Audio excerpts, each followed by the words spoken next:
अध्याय 121 एक अकेली औरत। कुछ ही देर बाद दूसरा पाठ शुरू हो गया। हालांकि हॉल में मौजूद सभी छात्रों का दिल सुनने को तैयार नहीं था। अभी जो हुआ उससे वे वाकई बहुत नाराज हो गए। बदमाशी करने वाले लोग क्लास में घुसने के लिए धौंस जमा रहे थे। यह स्पष्ट था कि वे तीनों भी पहली कक्षा के स्कूल के छात्र थे और ऐसा लग रहा था कि वे कम से कम दूसरी कक्षा के छात्र थे। अर्जुन भी उलझन में था। क्या ऐसा हो सकता है कि मेरे गुरु ने मुझे सबक सिखाने के लिए किसी को भेजा हो? असंभव। गुरु पहले से ही 7वीं पीढ़ी के बुजुर्ग हैं। वह अपने इस छोटे से छात्र के साथ इतने गंभीर कैसे हो सकते हैं? इस पाठ के बाद प्रशिक्षक अभी अभी गया ही था कि कक्षा के अभ्यास क्षेत्र का दरवाजा लात मारकर खोल दिया गया। 7 या 8 लोगों का एक समूह आक्रामक तरीके से अंदर आया। हम कक्षा B और कक्षा 3 से हैं।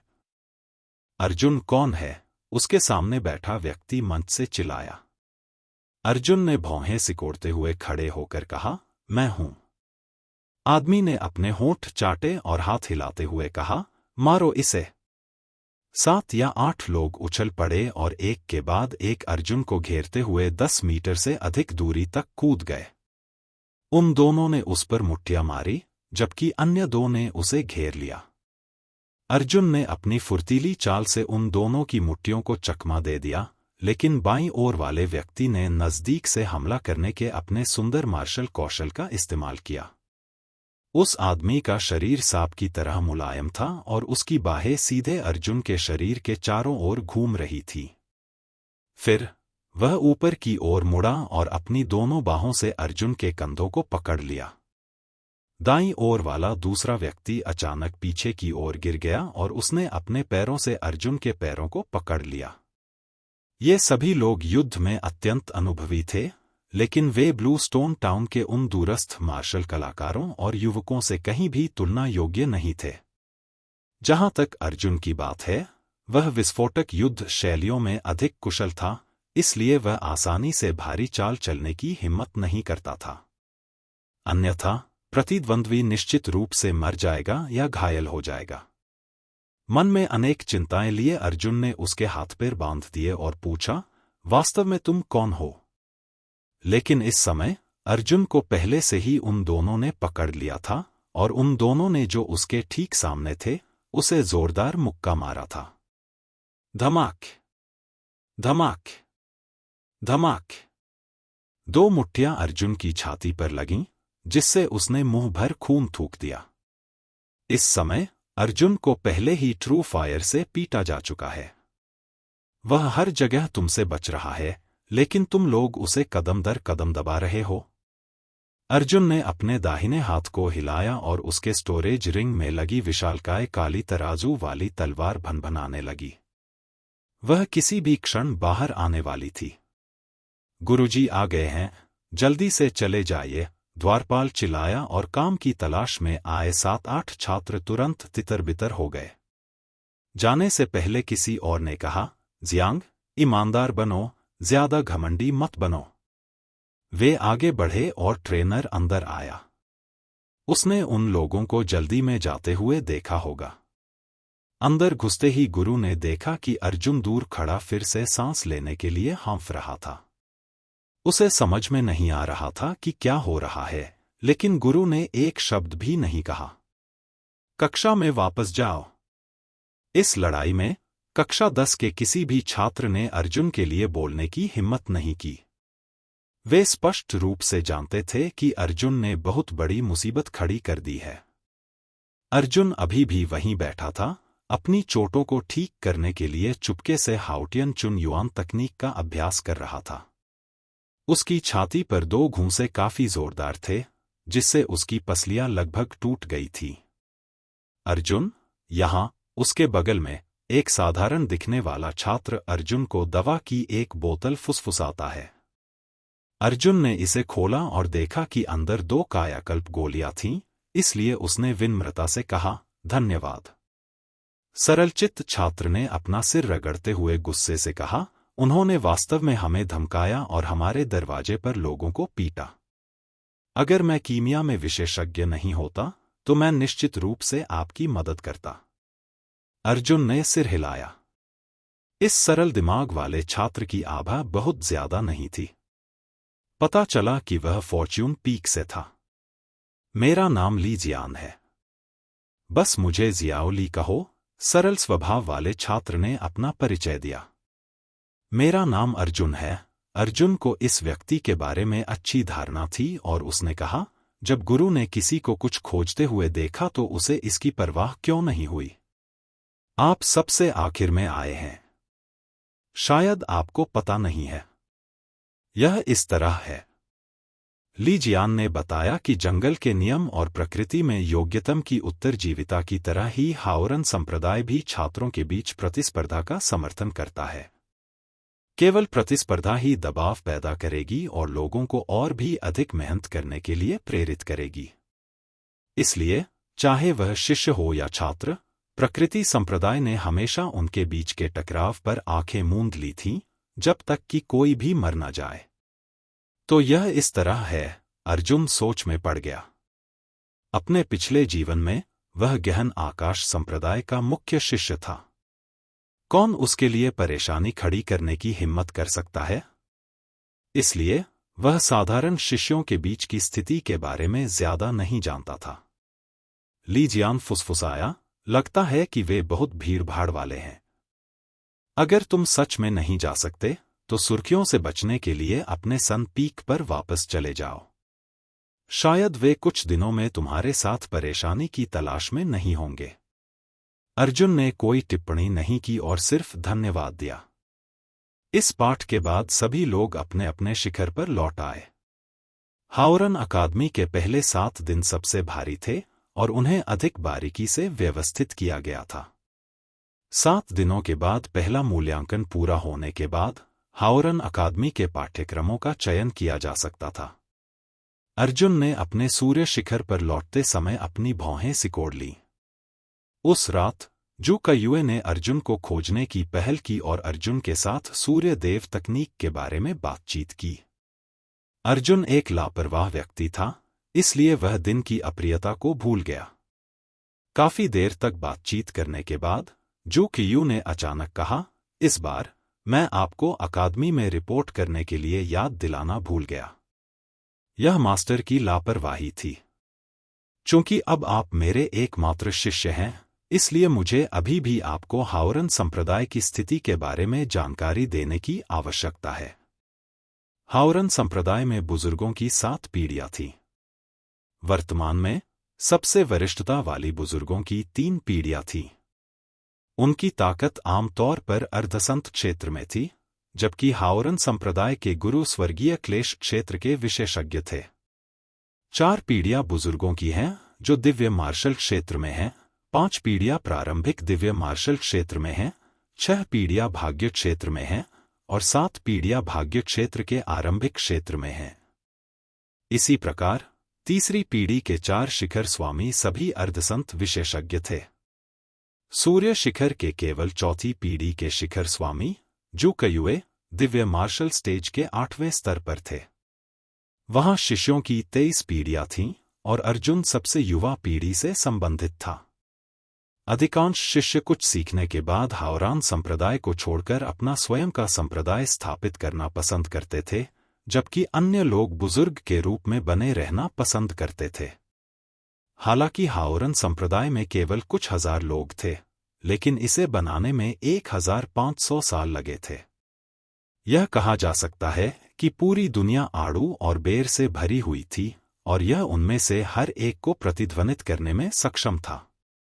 इसकी शक्ति आश्चर्यजनक थी। जू कयुए ने कहा, कई सालों से हमारा सन पीक हाओरन संप्रदाय का उपहास का पात्र रहा है। हालांकि हर कोई सतह पर कुछ नहीं कहता है, लेकिन आपको यह समझने में सक्षम होना चाहिए कि वे गुप्त रूप से क्या सोचते हैं। हाँ, अर्जुन ने सिर हिलाया। सन पीक को नीची नजर से देखने का कारण आंशिक रूप से इसलिए था क्योंकि वहां बहुत कम लोग थे और आंशिक रूप से सूर्यदेव तकनीक के कारण। प्रकृति संप्रदाय से परिचित हर व्यक्ति के मन में यह कहावत प्रचलित थी, प्रकृति संप्रदाय के सूर्य शिखर का स्वामी एक शिखर था जो स्वप्न देखने में बहुत व्यस्त था। जू का युए ने कहा, हमारे हावरान संप्रदाय ने लगातार 3 बार सूर्य शिखर को रद्द करने की कोशिश की, लेकिन अंत में बुजुर्गों की 3 पीढ़ियां अभी भी मेरे पिता के लिए अपने दिल को शांत करने में असमर्थ थीं। ठीक है, यह प्रकृति संप्रदाय के बारे में है, सूर्य शिखर के बारे में है। अर्जुन ने मन ही मन आह भरते हुए कहा, मास्टर ने बहुत मेहनत की है। अध्याय 122 धैर्य की सीमा समाप्त हो जाना। जू का युए ने खड़े होकर कहा, आपका क्षेत्र पहले ही ग्रेटर जियांटियन के 9वें चरण तक पहुंच चुका है। आप पहले ही मूल क्षेत्र में आधा कदम आगे बढ़ चुके हैं। कड़ी मेहनत करो, जितनी जल्दी हो सके सार परिवर्तन की गोली के लिए विनिमय करने की कोशिश करो। हमारे सूर्य शिखर के लिए अपना सम्मान मत खोना। इतना कहने के बाद जू खिलयुए मुड़ी और चली गई। जू का युए के सिलहूट को देखकर अर्जुन का मूड जटिल हो गया था। मूलतः उसने शांति के लिए सूर्य शिखर को चुना था, लेकिन इस समय उसकी मानसिकता थोड़ी बदल गई थी। वह इस अकेली और मजबूत महिला की मदद करना चाहता था। चूंकि वह पहले से ही सन पीक का शिष्य था, इसलिए वह सन पीक को आगे ले जाएगा और भविष्य में कोई भी उसे नीची नजर से नहीं देखेगा। यह सोचकर अर्जुन ने अपनी मानसिकता को समायोजित किया और चुपचाप हाउतियान चुन युआन तकनीक का प्रसार जारी रखा। 5 घंटे बाद अर्जुन ने अचानक अपनी आंखें खोलीं। उसकी आंखों में रोशनी की एक किरण चमकी और अचानक उसके पूरे शरीर से एक भयंकर आभा फैल गई। उस आभा ने वास्तव में दिखाई देने वाली धरती और बजरी को चारों ओर उड़ा दिया। अर्धचरण मूल वापसी एक बाधा थी, और आज रात अर्जुन ने अपनी शुद्ध मूल साधना के साथ इस बाधा को अपनी सीमा तक धकेल दिया था। इस स्तर पर उनके शुरुआती मौसम में गुणात्मक परिवर्तन होने लगा। मोह है की तरह इसे पहले से ही आधा प्रारंभिक मौसम और आधा मूल ऊर्जा माना जाता था। हालांकि अगर वह वास्तव में इस बाधा को पार करना चाहता था, तो यह अभी भी वही कहावत थी। उसे 1.5 साल तक कड़ी मेहनत करनी थी या सार परिवर्तन की गोली निगलनी थी। हालांकि अर्ध युआन क्यूई की ताकत ने अर्जुन की समग्र ताकत में भी काफी वृद्धि की थी। उसने अपना हाथ उठाया और उसकी हथेली में प्रकाश का एक गोला तैरने लगा। आकाश में छोटा पक्षी चहचहाता हुआ अर्जुन के चारों ओर चक्कर लगा रहा था। चूंकि यह छोटा सा साथी चीजों को चुराने का बहुत शौकीन था, इसलिए अर्जुन को चिंता थी कि यह परेशानी का कारण बनेगा, इसलिए उसने इसे सन पीक पर छोड़ दिया। सौभाग्य से यहां आध्यात्मिक ऊर्जा भरपूर थी और छोटा पक्षी खुद का आनंद ले रहा था। फिलहाल उसने कोई असंतोष नहीं दिखाया। हिस हूं, अर्जुन ने एक गहरी सांस ली, खड़ा हुआ और अपने शरीर को तानते हुए कहा, अगर आज कोई मुझसे परेशानी की तलाश में आएगा, तो वह इतना निश्चिंत नहीं होगा। कल अर्जुन की तलाश में आए सभी लोग मूल क्षेत्र के पहले स्तर पर थे। युआन क्यूई का उपयोग किए बिना उनकी शारीरिक शक्ति अर्जुन की तुलना में बहुत अधिक मजबूत थी। लेकिन अब अर्जुन पहले से ही आधे कदम के मूल वापसी क्षेत्र में था। सैद्धांतिक रूप से उसकी शारीरिक शक्ति मूल वापसी क्षेत्र से अलग नहीं थी। केवल अंतर उसकी युआन क्यूई थी। अरे नहीं, मैं फिर से देर से आऊंगा, अर्जुन चौंक गया। उसे एहसास हुआ कि वह सिर्फ साधना पर ध्यान केंद्रित कर रहा था, लेकिन उसे एहसास नहीं हुआ कि आसमान चमक रहा था। उसने जल्दी से अपना सामान साफ किया और अकादमी की ओर चल पड़ा। जब उसकी क्लास का समय आया, तो वह देर से पहुंचा। गुरु ने स्क्रॉल खोल लिया है और व्याख्यान देने के लिए तैयार है। यह फिर से तुम हो? गुरु को सिरदर्द महसूस हुआ और उसने कहा, अर्जुन, अगर तुम फिर से देर से आए तो तुम परसों पहली परीक्षा पास नहीं कर पाओगे। हालांकि वह अर्जुन को पसंद नहीं करता था, लेकिन वह वास्तव में अर्जुन को कक्षा से बाहर निकालने के लिए तैयार नहीं था। कौन अर्जुन को अपने अधीन एकमात्र उत्कृष्ट छात्र बनने देगा? यही एकमात्र चीज थी जो वह कर सकता था। अर्जुन ने जल्दी से हाँ कहा और अपनी सीट की ओर दौड़ा, लेकिन उसने पलटकर देखा कि ली जियान वहां नहीं था। क्या ऐसा हो सकता है कि आज मैं ही अकेला नहीं था जो देर से आया, और ली जियान भी देर से आया? जब कक्षा समाप्त होने वाली थी, ली जियान की आकृति दरवाजे पर दिखाई दी। मूल रूप से संरक्षक ली जियान को दोष देना चाहता था, लेकिन जब उसने ली जियान की स्थिति देखी तो उसने भौहें सिकोड़ते हुए कहा, चलो अंदर चलते हैं। ली जियान के अंदर आने के बाद अर्जुन ने इसे स्पष्ट रूप से देखा और दंग रह गया। ली जियान के शरीर पर लंबी शर्ट फटी हुई थी। उसके शरीर पर बहुत सारे फटे हुए और गंदगी के दाग थे। उसका पूरा शरीर काला और सूजा हुआ था और उसकी आंखें और कोटर टूट गए थे। ली जियान अपनी अधिकांश कक्षाओं में नहीं आया था, इसलिए जाहिर है कि वह अपने घावों को स्वयं ही साफ कर रहा था। ली जियान, क्या हो रहा है? अर्जुन ने जल्दी से ली जियान को खींच लिया और धीमी आवाज में पूछा। कुछ नहीं, कुछ नहीं। ली जियान अजीब तरह से मुस्कुराया और अपनी गंदी आस्तीन से अपनी आंखों के कोने से ताजा खून पोंछा। अर्जुन का दिल बैठ गया। उसे कुछ याद आ गया और उसने फुसफुसाते हुए कहा, क्या उन लोगों ने कल ऐसा किया था? कल? केवल ली जियान ने अर्जुन के प्रति सद्भावना दिखाई और अर्जुन को एक गोली दी। आज उसे पीटा गया। कारण और प्रभाव का अनुमान लगाना आसान था। इस क्लास में किसी ने यह खबर लीक कर दी होगी। ली जियान ने अपने फटे होठों को चाटा और कहा, मैं ठीक हूं। अर्जुन, मेरे लिए परेशानी मत खड़ी करो। मैं बस एक गोली ले लूंगा। हाँ, मैं समझ गया। अर्जुन ने ली जियान के कंधे पर थपथपाया। कक्षा के दूसरे भाग में अर्जुन चुप रहा और एक शब्द भी नहीं बोला। कक्षा के बाद अर्जुन चुपचाप कक्षा से बाहर चला गया। प्रथम श्रेणी अकादमी, कक्षा बी, कक्षा 3 प्रवेश। कल के आसपास 2 समूह के लोग अर्जुन के लिए परेशानी खड़ी करने आए थे। केवल 7 या 8 लोगों के दूसरे समूह ने खुद को क्लास बी और क्लास 3 से बताया। ओह, क्या यह सन पीक का अर्जुन नहीं है? दरवाजे पर कुछ छात्र खुशी से हंस पड़े। सन पीक के एकमात्र शिष्य के रूप में अर्जुन को थोड़ा प्रसिद्ध माना जा सकता है। हा, क्या आपको कक्षा सी या कक्षा 10 में नहीं रखा गया था? आप यहां क्यों हैं? अर्जुन ने उन लोगों की ओर देखा तक नहीं और कक्षा में चला गया। कक्षा में सभी छात्रों ने तुरंत अर्जुन को देखा और अर्जुन ने कल के परिचित चेहरे की तलाश में चारों ओर देखा। यह तुम हो, बच्चे? कल? उनमें से एक खड़ा हुआ और अर्जुन पर जोर से हंसा। क्यों, तुम यहां माफी मांगने आए हो? यह अच्छी बात है। अगर तुम नहीं भी आए तो भी हम तुम्हें ढूंढने जाएंगे। अर्जुन का चेहरा पानी की तरह भारी हो गया था और वह बिना कुछ बोले सीधे उस छात्र की ओर चला गया जो बोल रहा था। सड़क के दोनों ओर खड़े छात्र चिल्लाने लगे, क्या कक्षा सी और कक्षा 10 के छात्र यहां मौत की तलाश में हैं?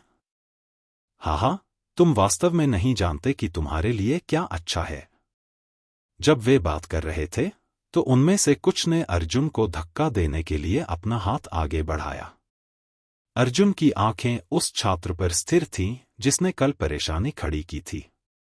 जब कोई उसे धक्का देने के लिए आया तो उसका शरीर चमक उठा और वह एक तेज कदम के साथ एक प्रतिबिंब में बदल गया। सभी लोग चौंक गए। जब वह बोल रहा था, अर्जुन पहले से ही उस छात्र के सामने खड़ा था जिसने कल की चाल का प्रदर्शन किया था। उस छात्र को उम्मीद नहीं थी कि अर्जुन की चाल तकनीक इतनी तेज होगी। उसने अपना हाथ उठाया और अर्जुन के दक्षिण की ओर के दरवाजे की ओर जोर से मारा। अर्जुन ने अपनी कोहनी घुमाई और छात्र की ठोड़ी पर जोरदार प्रहार किया। इसके तुरंत बाद उसका शरीर उसके करीब आ गया और उसने अपना घुटना छात्र के पेट पर दे मारा। छात्र को इतना पीटा गया कि उसे चक्कर आने लगा तथा उसे इतनी जोर से गिराया गया कि वह उबकाई रोक नहीं सका। बिना कुछ कहे अर्जुन ने छात्र का पिछला कॉलर खींचकर बाहर ले आया। अर्जुन की गतिविधियां अत्यंत तीव्र और सटीक थीं और इससे पहले कि कोई इसे स्पष्ट रूप से देख पाता, यह समाप्त हो गई। उसे रोको, कल भी 6 या 7 लोग थे जो जल्दी से दौड़े चले आए। वह छात्र जो निकट दूरी से हमला करने की मार्शल आर्ट में निपुण था, बाईं ओर से अर्जुन की ओर चक्कर लगाकर हमला करने की तैयारी कर रहा था। लेकिन अर्जुन ने एक कदम और बढ़ाया और छात्र के पीछे चक्कर लगाया। उसने अपने बाएं हाथ से छात्र की ठोड़ी को पीछे से खींचा और उसकी कमर की हड्डी पर लात मारी। इस लात से पकड़े गए छात्र की आंखें पीली पड़ गईं और उसका पूरा शरीर तुरंत ढह गया। उसे नजदीक से पकड़े जाने का कोई फायदा भी नहीं था। यह छात्र कुछ समय के लिए ही लकवाग्रस्त हुआ था और अर्जुन ने पहले ही लौह पर्वत पर एक भयंकर झुकाव के साथ शेष 5 लोगों पर हमला कर दिया था। टाई शान की यह निर्भरता बहुत ही असामान्य थी। लंबी कृपाण को हटाने के बाद यह एक हरे ड्रैगन के रूप में विकसित हो गया था जो समुद्र में चला गया था। यह टक्कर बहुत जोरदार थी। इससे पहले कि वे पांचों कुछ कर पाते, वे सभी एक साथ गिर गए और एक एक करके पीछे की ओर पलट गए। अर्जुन ने एक और तेज कदम उठाया और भीड़ के बीच में भाग गया। उसके तुरंत बाद उसकी कृपाण लगातार नीचे गिरती रही। कृपाण ने सभी की गर्दन के पिछले हिस्से को चीर दिया और वे पांचों भी लकवाग्रस्त हो गए। अर्जुन ने पलटकर उस छात्र को पकड़ लिया जिस पर उसने सबसे पहले हमला किया था, जो भीड़ का नेता भी था, और उसने नेता को अपने साथ दरवाजे से बाहर खींच लिया। घटनास्थल पर मौजूद छात्र अचंभित रह गए। शुरू से लेकर अंत तक अर्जुन ने एक शब्द भी नहीं कहा और बस यह काम करने के लिए आगे आया। मात्र 5 सेकंड में लगातार 7 लोगों को पराजित कर दिया गया। गलियारे में अर्जुन भावशून्यता से छात्र को उठाकर ले गया। चलते हुए उसने कहा, कल लीहू नाम का एक व्यक्ति था जो 2 मीटर से ज्यादा दूर था। वह किस कक्षा का था? अर्जुन ने छात्र को उठाया और उठने की कोशिश की। जैसे ही उसने बोलने के लिए अपना मुंह खोला, अर्जुन की बाईं मुट्ठी उसकी नाक पर लगी, जिससे छात्र के चेहरे से खून बहने लगा। मैं इस बारे में सोचने के बाद उत्तर देने में अपनी सांस बर्बाद नहीं करूंगी, अर्जुन ने ठंडे स्वर में कहा। अर्जुन को एक ऐसा व्यक्ति माना जा सकता है जो इसे सहन कर सकता है। अगर दूसरे उसके बारे में बुरा भला भी कहें, तो भी वह इसे सहन करने में सक्षम होगा। लेकिन ली जियान एक ऐसा दोस्त था जो अर्जुन का आभारी था। उसकी वजह से ली जियान को इस तरह पीटा गया, जिससे अर्जुन सहन करने में असमर्थ हो गया। अध्याय 123 अकेले ए-क्लास कॉलेज में प्रवेश। अर्जुन ने बेशर्मी से छात्र को गलियारे में घसीटा, जिससे सभी कक्षाओं के छात्र देखने के लिए वहां आ गए। दरअसल, अगर छात्र एक दूसरे के साथ परेशानी मोल लेना चाहते हैं, तो वे कमोबेश लोगों से दूर रहेंगे। कोई भी अर्जुन जितना बेईमान नहीं होगा। हालांकि अर्जुन भी गुस्से में था। दूसरी कक्षाओं के लोग बारी बारी से कक्षा C और कक्षा 10 में परेशानी की तलाश में आए। 1 से अधिक गुरु होंगे जो इस स्थिति के बारे में जानते होंगे, लेकिन किसी ने एक शब्द भी नहीं कहा। खैर, तुम्हें परवाह नहीं है ना? चूंकि तुम गुरुओं को परवाह नहीं है, तो मुझे, अर्जुन को क्या चिंता है? लीहू कहा है, अर्जुन ने ठंडे स्वर में पूछा। जिस छात्र को घसीटा गया था, वह हंसा। यदि आप लीहू को खोज रहे हैं, तो आप गलत दिशा में जा रहे हैं। वह कक्षा B कॉलेज में नहीं, बल्कि कक्षा A कक्षा 10 में है। B और C स्कूल सभी एक ही स्कूल में थे, लेकिन A क्लास का स्कूल उनके ठीक सामने दूसरे स्कूल के बड़े प्रांगण में था। इसे A क्लास के छात्रों के लिए एक विशेष व्यवहार माना जाता था। यह सुनकर अर्जुन ने छात्र को घसीटकर स्कूल भवन से बाहर निकाल दिया। हे भगवान, यह बदमाश कुछ खोजने के लिए A क्लास अकादमी जा रहा है। सब लोग जल्दी करो और देखो। हा, कितना साहसी लड़का है। A क्लास अकादमी के वे सभी लोग स्वर्ग ग्रेड विशेषताओं वाले छात्र हैं। दर्शकों का एक बड़ा समूह हंगामे में अर्जुन के पीछे पीछे चल रहा था। एक और वे देखना चाहते थे कि यह कितना मजाक था। दूसरी ओर वे यह भी देखना चाहते थे कि ए क्लास अकादमी के लोगों का वह समूह कितना शक्तिशाली था। वे अभी चल ही रहे थे कि 5 लोगों का एक और समूह उनके सामने आ गया। जिस दिशा से वे आ रहे थे उसे देखकर ऐसा लग रहा था कि वे तीसरी कक्षा के स्कूल से आ रहे हैं। ये 5 साथी भी क्लास सी में गए थे ताकि अर्जुन को परेशान कर सके। हालांकि उन्हें उम्मीद नहीं थी कि अर्जुन क्लास बी में जाएगा। वे हवा में कूद पड़े, लेकिन अंत में उनका सामना अर्जुन से हुआ। जब उन 5 ने अर्जुन की मुद्रा देखी तो उनमें से एक खड़ा हुआ और अर्जुन की ओर इशारा करते हुए पूछा, क्या आप अर्जुन हैं? अर्जुन उन 5 के पास गया और बोला, मैं हूं। फिर उसने उस आदमी के चेहरे पर मुक्का मारा। अर्जुन के मुक्का से छात्र अचंभित रह गया और जमीन पर गिर पड़ा। वे 5 मूल रूप से अर्जुन के साथ परेशानी की तलाश में थे, लेकिन उन्होंने उम्मीद नहीं की थी कि अर्जुन, जो परेशानी की तलाश में था, वास्तव में हमला करने की पहल करेगा। अन्य 4 छात्र दंग रह गए और एक स्वर में बोले, लानत है, भाड़ में जाए। अर्जुन ने उन्हें पहले हमला करने का मौका नहीं दिया। पहले छात्र को मुक्का मारकर गिराने के बाद वह तुरंत हवा में उछला और अपने शरीर को हवा में घुमाया, अपने पैरों से दूसरे व्यक्ति की गर्दन को जकड़ लिया। एक सुंदर कैंची ने दूसरे छात्र को जमीन पर गिरा दिया और फिर वह खड़ा हो गया तथा अन्य 3 के हमलों से बचने के लिए पीछे झुक गया। इस गलती में अर्जुन की आकृति उन तीनों के बीच से गुजरी। उसने अपनी मुट्ठी को चाकू की तरह इस्तेमाल किया और उनकी गर्दन के पीछे से वार किया, जिससे वे तीनों तुरंत जमीन पर गिर पड़े। चाहे वह युद्ध का अनुभव हो या युद्ध कौशल, अर्जुन छात्रों के इस समूह से कहीं आगे था। जब तक अर्जुन को पहले हमला करने का अवसर दिया जाता, तब तक उन छात्रों का युद्ध अनुभव पर्याप्त नहीं होता। हे भगवान! क्या वे 5 लोग कक्षा बी और कक्षा 6 के नहीं हैं?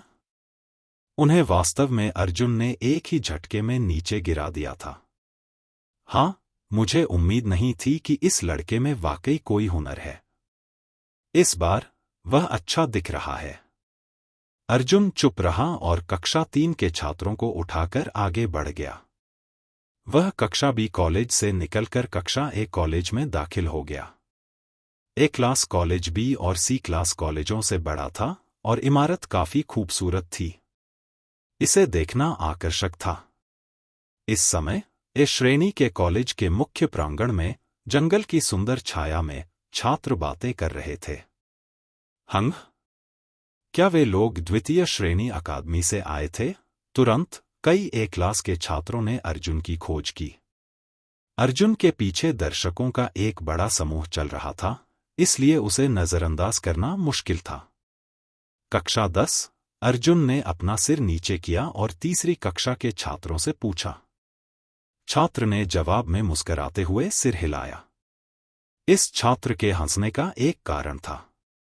वह मजबूत कद काठी का आदमी ली हूं, जो 2 मीटर दूर था, निश्चित रूप से कोई साधारण व्यक्ति नहीं था। कल क्लास बी और क्लास 3 के 7 लोग एक साथ आए और यह एक पूर्वव्यापी हमला था। तभी उन्हें अर्जुन से कुछ लाभ मिला। लेकिन कल ली हू सिर्फ एक व्यक्ति के साथ अर्जुन को चौंका देने में सक्षम था। तुम वाकई ली हू की तलाश में क्लास ए अकादमी में आने की हिम्मत कर रहे हो। तुमने बहुत जी लिया है। तीसरी कक्षा का छात्र, जिसे ले जाया जा रहा था, उसने अपने चेहरे पर लगे खून को अनदेखा किया और ठंडे स्वर में उपहास करना जारी रखा। अर्जुन को कुछ भी बोलना नहीं आता था। उसने अपना हाथ उठाया और छात्र की नाक पर मुक्का मारा। रुको! 2 ए क्लास के छात्र पास आए और अर्जुन पर चिल्लाए, बीसी कॉलेज के लोग यहां क्या कर रहे हैं? तुम गलत जगह आ गए हो।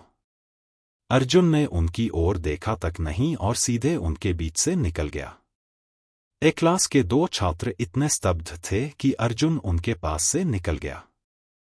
फिर वे क्रोधित हो गए और चिल्लाने लगे, भाइयों! बीसी कॉलेज के बच्चे यहां मुसीबत खड़ी करने आए हैं। बी और सी कॉलेज के छात्र मूल रूप से एक दूसरे से प्रतिस्पर्धा कर रहे थे।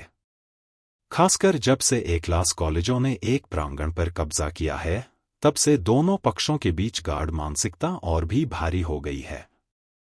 यह सुनकर कि कॉलेज बी और सी से कोई व्यक्ति परेशानी पैदा करने आया है, क्लास ए एकेडमी के छात्रों ने तुरंत उसे घेर लिया। इस समय अर्जुन अचानक रुक गया। उसने अपना लक्ष्य मिशन देखा। कल वे तीनों एक पेड़ के नीचे कुछ सुंदर लड़कियों के साथ बातें कर रहे थे। लीहू, जो 2 मीटर से अधिक लंबा था, विशेष ध्यान दे रहा था। जब अर्जुन ने उन तीनों को देखा तो वे तीनों जीवंत आवाज का अनुसरण करने लगे और पहली बार अर्जुन को देखा। ओह, यह अर्जुन है। क्या तुम बदला लेने आए हो? एक क्लास का छात्र जो अब तक दयालु था, अचानक हंस पड़ा। महिला छात्रों ने ताली बजाई और हंसी। उन्हें मजाक देखने में कोई आपत्ति नहीं थी। वे दयालु चेहरे वाले छात्र की ओर मुस्कुराए और कहा, बड़े भाई जोचू, क्या वह अर्जुन आपके लिए यहाँ है? एक अन्य छात्रा ने अपना मुंह ढक लिया और मुस्कुराते हुए बोली, क्या वह एकमात्र अर्जुन है जिसने सूर्य शिखर में प्रवेश किया है? मूलतः सभी छात्र एक बार अर्जुन से मिल चुके थे जब वे गुटों में बंटे हुए थे, इसलिए जब उन्होंने पहली नजर में अर्जुन को देखा तो कई लोग उसे पहचान सके। मजबूत लीहू ने अपने मित्रवत साथी से कहा, जोचू, 1 मिनट रुको, मैं उस अर्जुन से निपट लूंगा। चलो आज रात कहाँ खेलना है, इस बारे में बात करते हैं। यह कहते हुए लीहू अर्जुन की ओर बढ़ा, चलते समय अपनी मुट्ठियां रगड़ते हुए, चूंकि तुम यहां हो इसलिए बाहर मत जाओ। जब लीहू अभी भी अर्जुन से 4 से 5 मीटर दूर था, उसने अचानक एक बड़ा कदम उठाया और अपनी लंबी और मोटी भुजा को घुमाया। वह लीहू ऊंचाई में एक प्राकृतिक लाभ था और करीबी मुकाबले में काफी आश्वस्त था। खासकर जब से वह मूल क्षेत्र के पहले स्तर पर एक विशेषज्ञ था, तो कहा जा सकता है कि वह सभी पहलुओं में अर्जुन से आगे निकल गया था। लीहू की कटोरी जितनी बड़ी मुट्ठी का सामना करते हुए अर्जुन ने पीछे हटने की बजाय सबके सामने मुक्का मारा। कॉलेज बी और सी के छात्र जो शो देखने आए थे, वे सभी जोर जोर से चिल्ला रहे थे। उन्हें लगा कि अर्जुन पहले की तरह ही खूबसूरत युद्ध तकनीकों के साथ लीहू से मुकाबला करेगा। मुझे उम्मीद नहीं थी कि अर्जुन इतना हिंसक और मूर्खतापूर्ण तरीका चुनेगा। हे भगवान! वह वास्तव में लीहू का सामना करना चाहता है। यह सिर्फ वे ही नहीं थे, बल्कि दयालु जोचू भी थोड़ा भौहें सिकोड़ने और बुदबुदाने से खुद को नहीं रोक सका। आमतौर पर इस अर्जुन को मूर्ख नहीं होना चाहिए, लेकिन यह ऐसा क्यों है? अध्याय 124 हिंसा का जवाब हिंसा से दें। पेंग। अर्जुन और लीहू की मुट्ठियां आमने सामने टकराईं। इस मुक्के से अर्जुन 5 से 6 मीटर पीछे गिर गया। जमीन पर 2 हल्की खरोंचें थीं। दूसरी ओर लीहू स्थिर खड़ा रहा। यह दृश्य देखकर जोचू ने अपने दूसरे साथी से कहा, लियू, किनारे जाओ और उनके शॉकवेव को रोकने का अवसर ढूंढो। जब लीहू और अर्जुन नियंत्रण खो देंगे तो वे अपनी युआन क्यूई जारी कर सकते हैं। अगर वे इस जगह को बहुत बुरी तरह से बर्बाद कर देते हैं तो हम तीनों को दंडित किया जाएगा। यह जोचू स्पष्ट रूप से उन तीनों का बॉस था। वह शांति से अपने लिए रास्ता छोड़ सकता था जबकि बाकी सब तमाशा देख रहे थे। प्रत्येक अकादमी में इमारतें और पेड़ हाओरन संप्रदाय के थे। यदि प्रत्येक छात्र एक दूसरे के खिलाफ लड़ते समय लापरवाही से अपनी युआन क्यूई जारी करता है, तो भले ही हाओरन संप्रदाय की कई अकादमियों को 100 बार फिर से बनाया जाए, फिर भी यह पर्याप्त नहीं होगा। चिंता मत करो, लियू नामक छात्र ने हल्के से मुस्कुराते हुए कहा, मेरे यहाँ रहते हुए भले ही वे दोनों फूलों को पीटकर तोड़ दें, वे एक भी पेड़ को नष्ट नहीं कर पाएंगे। लियू के शब्द काफी आत्मविश्वास से भरे थे। उसे एक छिपा हुआ विशेषज्ञ होना चाहिए। जैसे ही उसने बात की, लियू यू ने पहले ही धीमे कदम उठाए और अर्जुन और ली हू के बीच युद्ध चक्र को केंद्र में रखकर चलना शुरू कर दिया। दूसरी तरफ अर्जुन और ली हू ने एक दूसरे को मुक्का मारा। पीछे की ओर खिसकने के बाद उसने तुरंत अपने चेहरे का फायदा उठाकर ली हू की ओर चल दिया। ली हू जोर से हंसा। उसे लड़ाई का यह सीधा तरीका सबसे ज्यादा पसंद आया। उसने तुरंत अर्जुन पर दूसरा मुक्का मारा। अर्जुन ने फिर भी ली हू से लड़ने के लिए कोई चाल नहीं चली। दूसरा मुक्का टकराया और अर्जुन 4 से 5 मीटर पीछे जा गिरा, जबकि ली हू स्थिर खड़ा रहा। कोई भी यह अनुमान नहीं लगा सकता था कि अर्जुन क्या करना चाहता था, तो फिर उसने ली हू के साथ टकराव क्यों चुना। तीसरा मुक्का। दोनों में टक्कर हुई और अर्जुन 3 से 4 मीटर पीछे खिसक गया, जबकि ली हू स्थिर रहा। हालांकि इस समय झो चू और अन्य विशेषज्ञों के हाव भाव थोड़े बदल गए। उन्होंने देखा कि अर्जुन और उनके बीच की दूरी कम होती जा रही थी। ली हू, जो अर्जुन से लड़ रहा था, थोड़ा स्तब्ध था। उसने मन ही मन सोचा, इस बच्चे की मुट्ठी क्यों सख्त होती जा रही है। चौथा मुक्का। अर्जुन आगे खिसका और मुक्का मारा। दोनों ने एक दूसरे पर फिर से मुक्का मारा। इस बार अर्जुन सिर्फ 2 मीटर पीछे खिसका था। इस समय सभी के हाव भाव बदल गए। हे भगवान! यह ली हू है। दुबली पतली और कमजोर अर्जुन ली हू से इस हद तक कैसे लड़ सकती है, किसी को आश्चर्य हुआ। एक और मुक्का, 5वां मुक्का। फिर एक और मुक्का, 6ठा मुक्का। अर्जुन की ली हू की मुट्ठी से लड़ने की भयंकर और सीधी शैली को मांस पर मुक्का कहा जा सकता है। भीषण युद्ध का दृश्य बेहद भयंकर था। जब 7वां मुक्का आया, पेंग की दबी हुई आवाज के साथ अर्जुन और ली हू टकरा गए। वास्तव में वे दोनों पीछे नहीं हटे। उसने विरोध किया। सबकी पुतलियां सिकुड़ गईं। अर्जुन का मुक्का वास्तव में ली हू की भयानक मुट्ठी का सामना करने में कामयाब रहा था। छात्राएं सदमे में अपने मुंह ढकने लगीं। अर्जुन और ली हू मुट्ठी से मुट्ठी, आमने सामने, आंखें हवा में। ली हू ने दांत पीसते हुए दहाड़ते हुए कहा, अच्छा लड़का। वह अपना हाथ छिपा रहा है। अर्जुन ने ली हू के दाहिने हाथ को दूर धकेल दिया और फिर उसे मुक्का मारने की पहल की। वह अपनी ताकत दिखाना चाहता है। झो चू के चेहरे पर दया गायब हो गई। उसने शांत चेहरे के साथ कहा, यह नान स्पष्ट रूप से जानबूझकर ली हू से भिड़ना चाहता था। वह बस दूसरों को बताना चाहता था कि भले ही वह ली हू से सीधे भिड़ जाए, फिर भी वह ली हू को हरा पाएगा। लेकिन यह कैसे संभव है? उसके बगल में बैठी छात्रा चिल्लाई। ली हू की शारीरिक ताकत के बारे में सभी जानते हैं। हालांकि झो चू को आश्चर्य नहीं हुआ। उन्होंने कहा, यह आश्चर्य की बात नहीं है कि हाओरन संप्रदाय में कुछ लोग हैं जो आम लोगों से अलग हैं और अपने ड्रैगन और दुबके हुए बाघों को छिपाते हैं। देखो, एक अन्य छात्रा ने घबराकर चिल्लाया। दूसरी ओर अर्जुन के मुक्के ने ली हू को 2 कदम पीछे धकेल दिया। असंभव! ली हू एक पल के लिए स्तब्ध रह गया, फिर क्रोधित हो गया। उसने अपने बड़े शरीर को हिलाया और दांत पीसते हुए अर्जुन पर मुक्का मारा।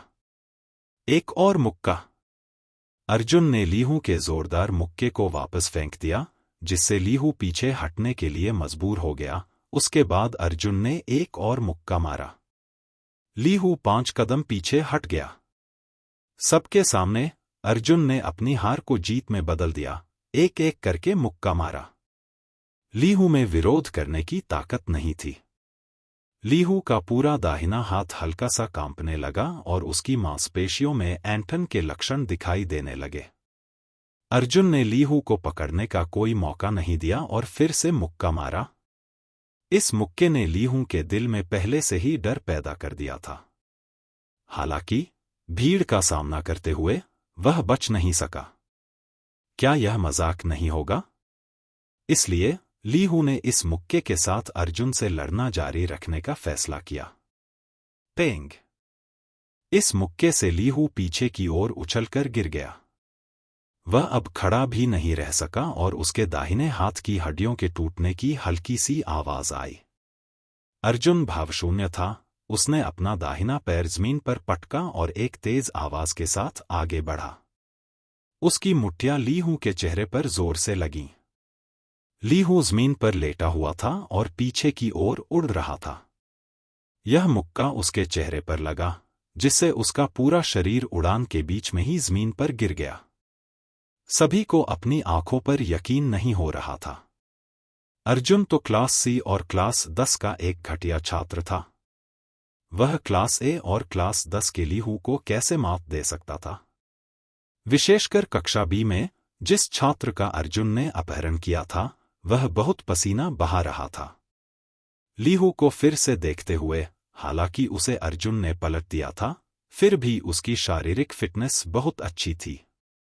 यह छोटी सी चोट उसे हिलने डुलने की क्षमता नहीं खो सकती थी।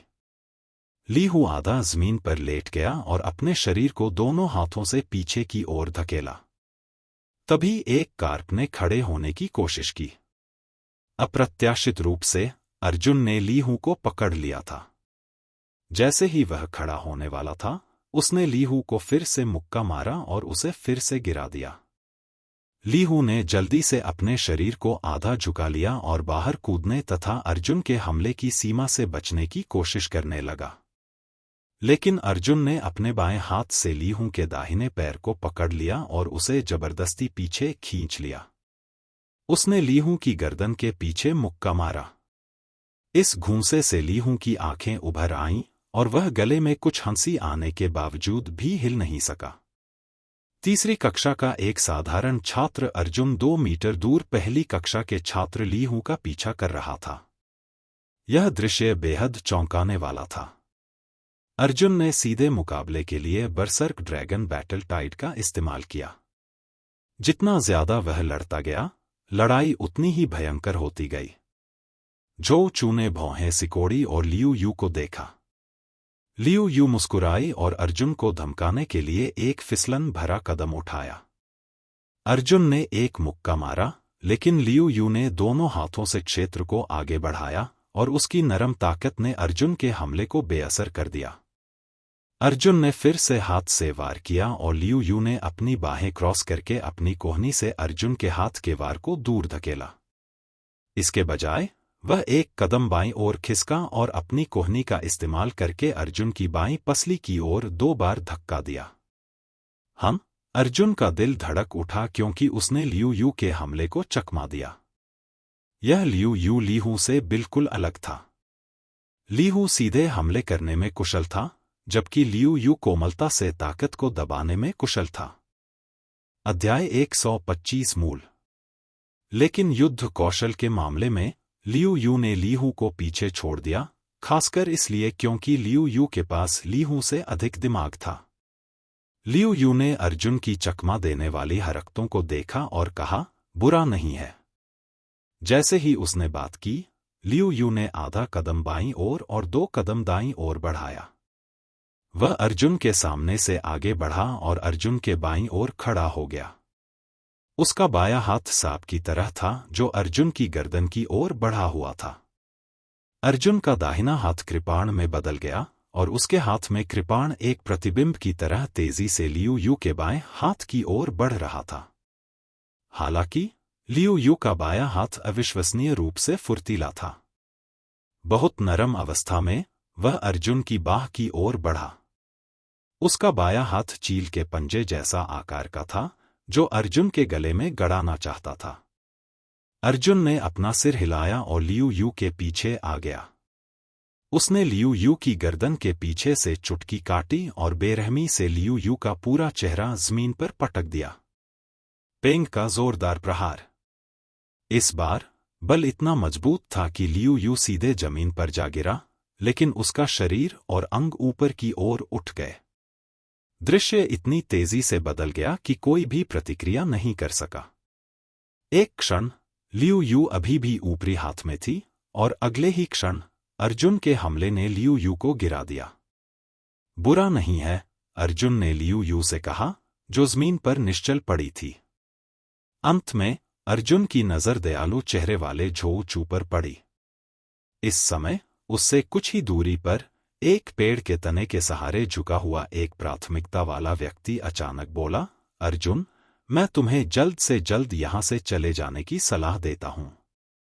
ए-क्लास अकादमी ऐसी जगह नहीं है जहां आप परेशानी खड़ी कर सकें। बाद में असली विशेषज्ञों को लुभाएं और फिर आप वहां से निकल नहीं पाएंगे। सभी लोगों ने एक स्वर में बोलने वाले व्यक्ति की ओर देखा और तुरंत ठंडी सांस ली। फेंग झाओ की डोंगहाई प्रांत के 5 महान कुलीन परिवारों के शिष्यों में से एक, वह एक ही समय में क्लास ए और क्लास बी के सुपर विशेषज्ञ भी थे। 5 महान कुलीन परिवारों के शिष्य तब भी चमकते रहे जब वे गुटों में बंटे हुए थे। वे निश्चित रूप से शिष्यों की 23 पीढ़ियों के तीसरे बैच के शिखर का प्रतिनिधित्व करते थे। अर्जुन ने फेंग झाओकी को देखा और उदासीनता से कहा, याद दिलाने के लिए धन्यवाद, लेकिन मैं अभी जाने की योजना नहीं बना रही हूं।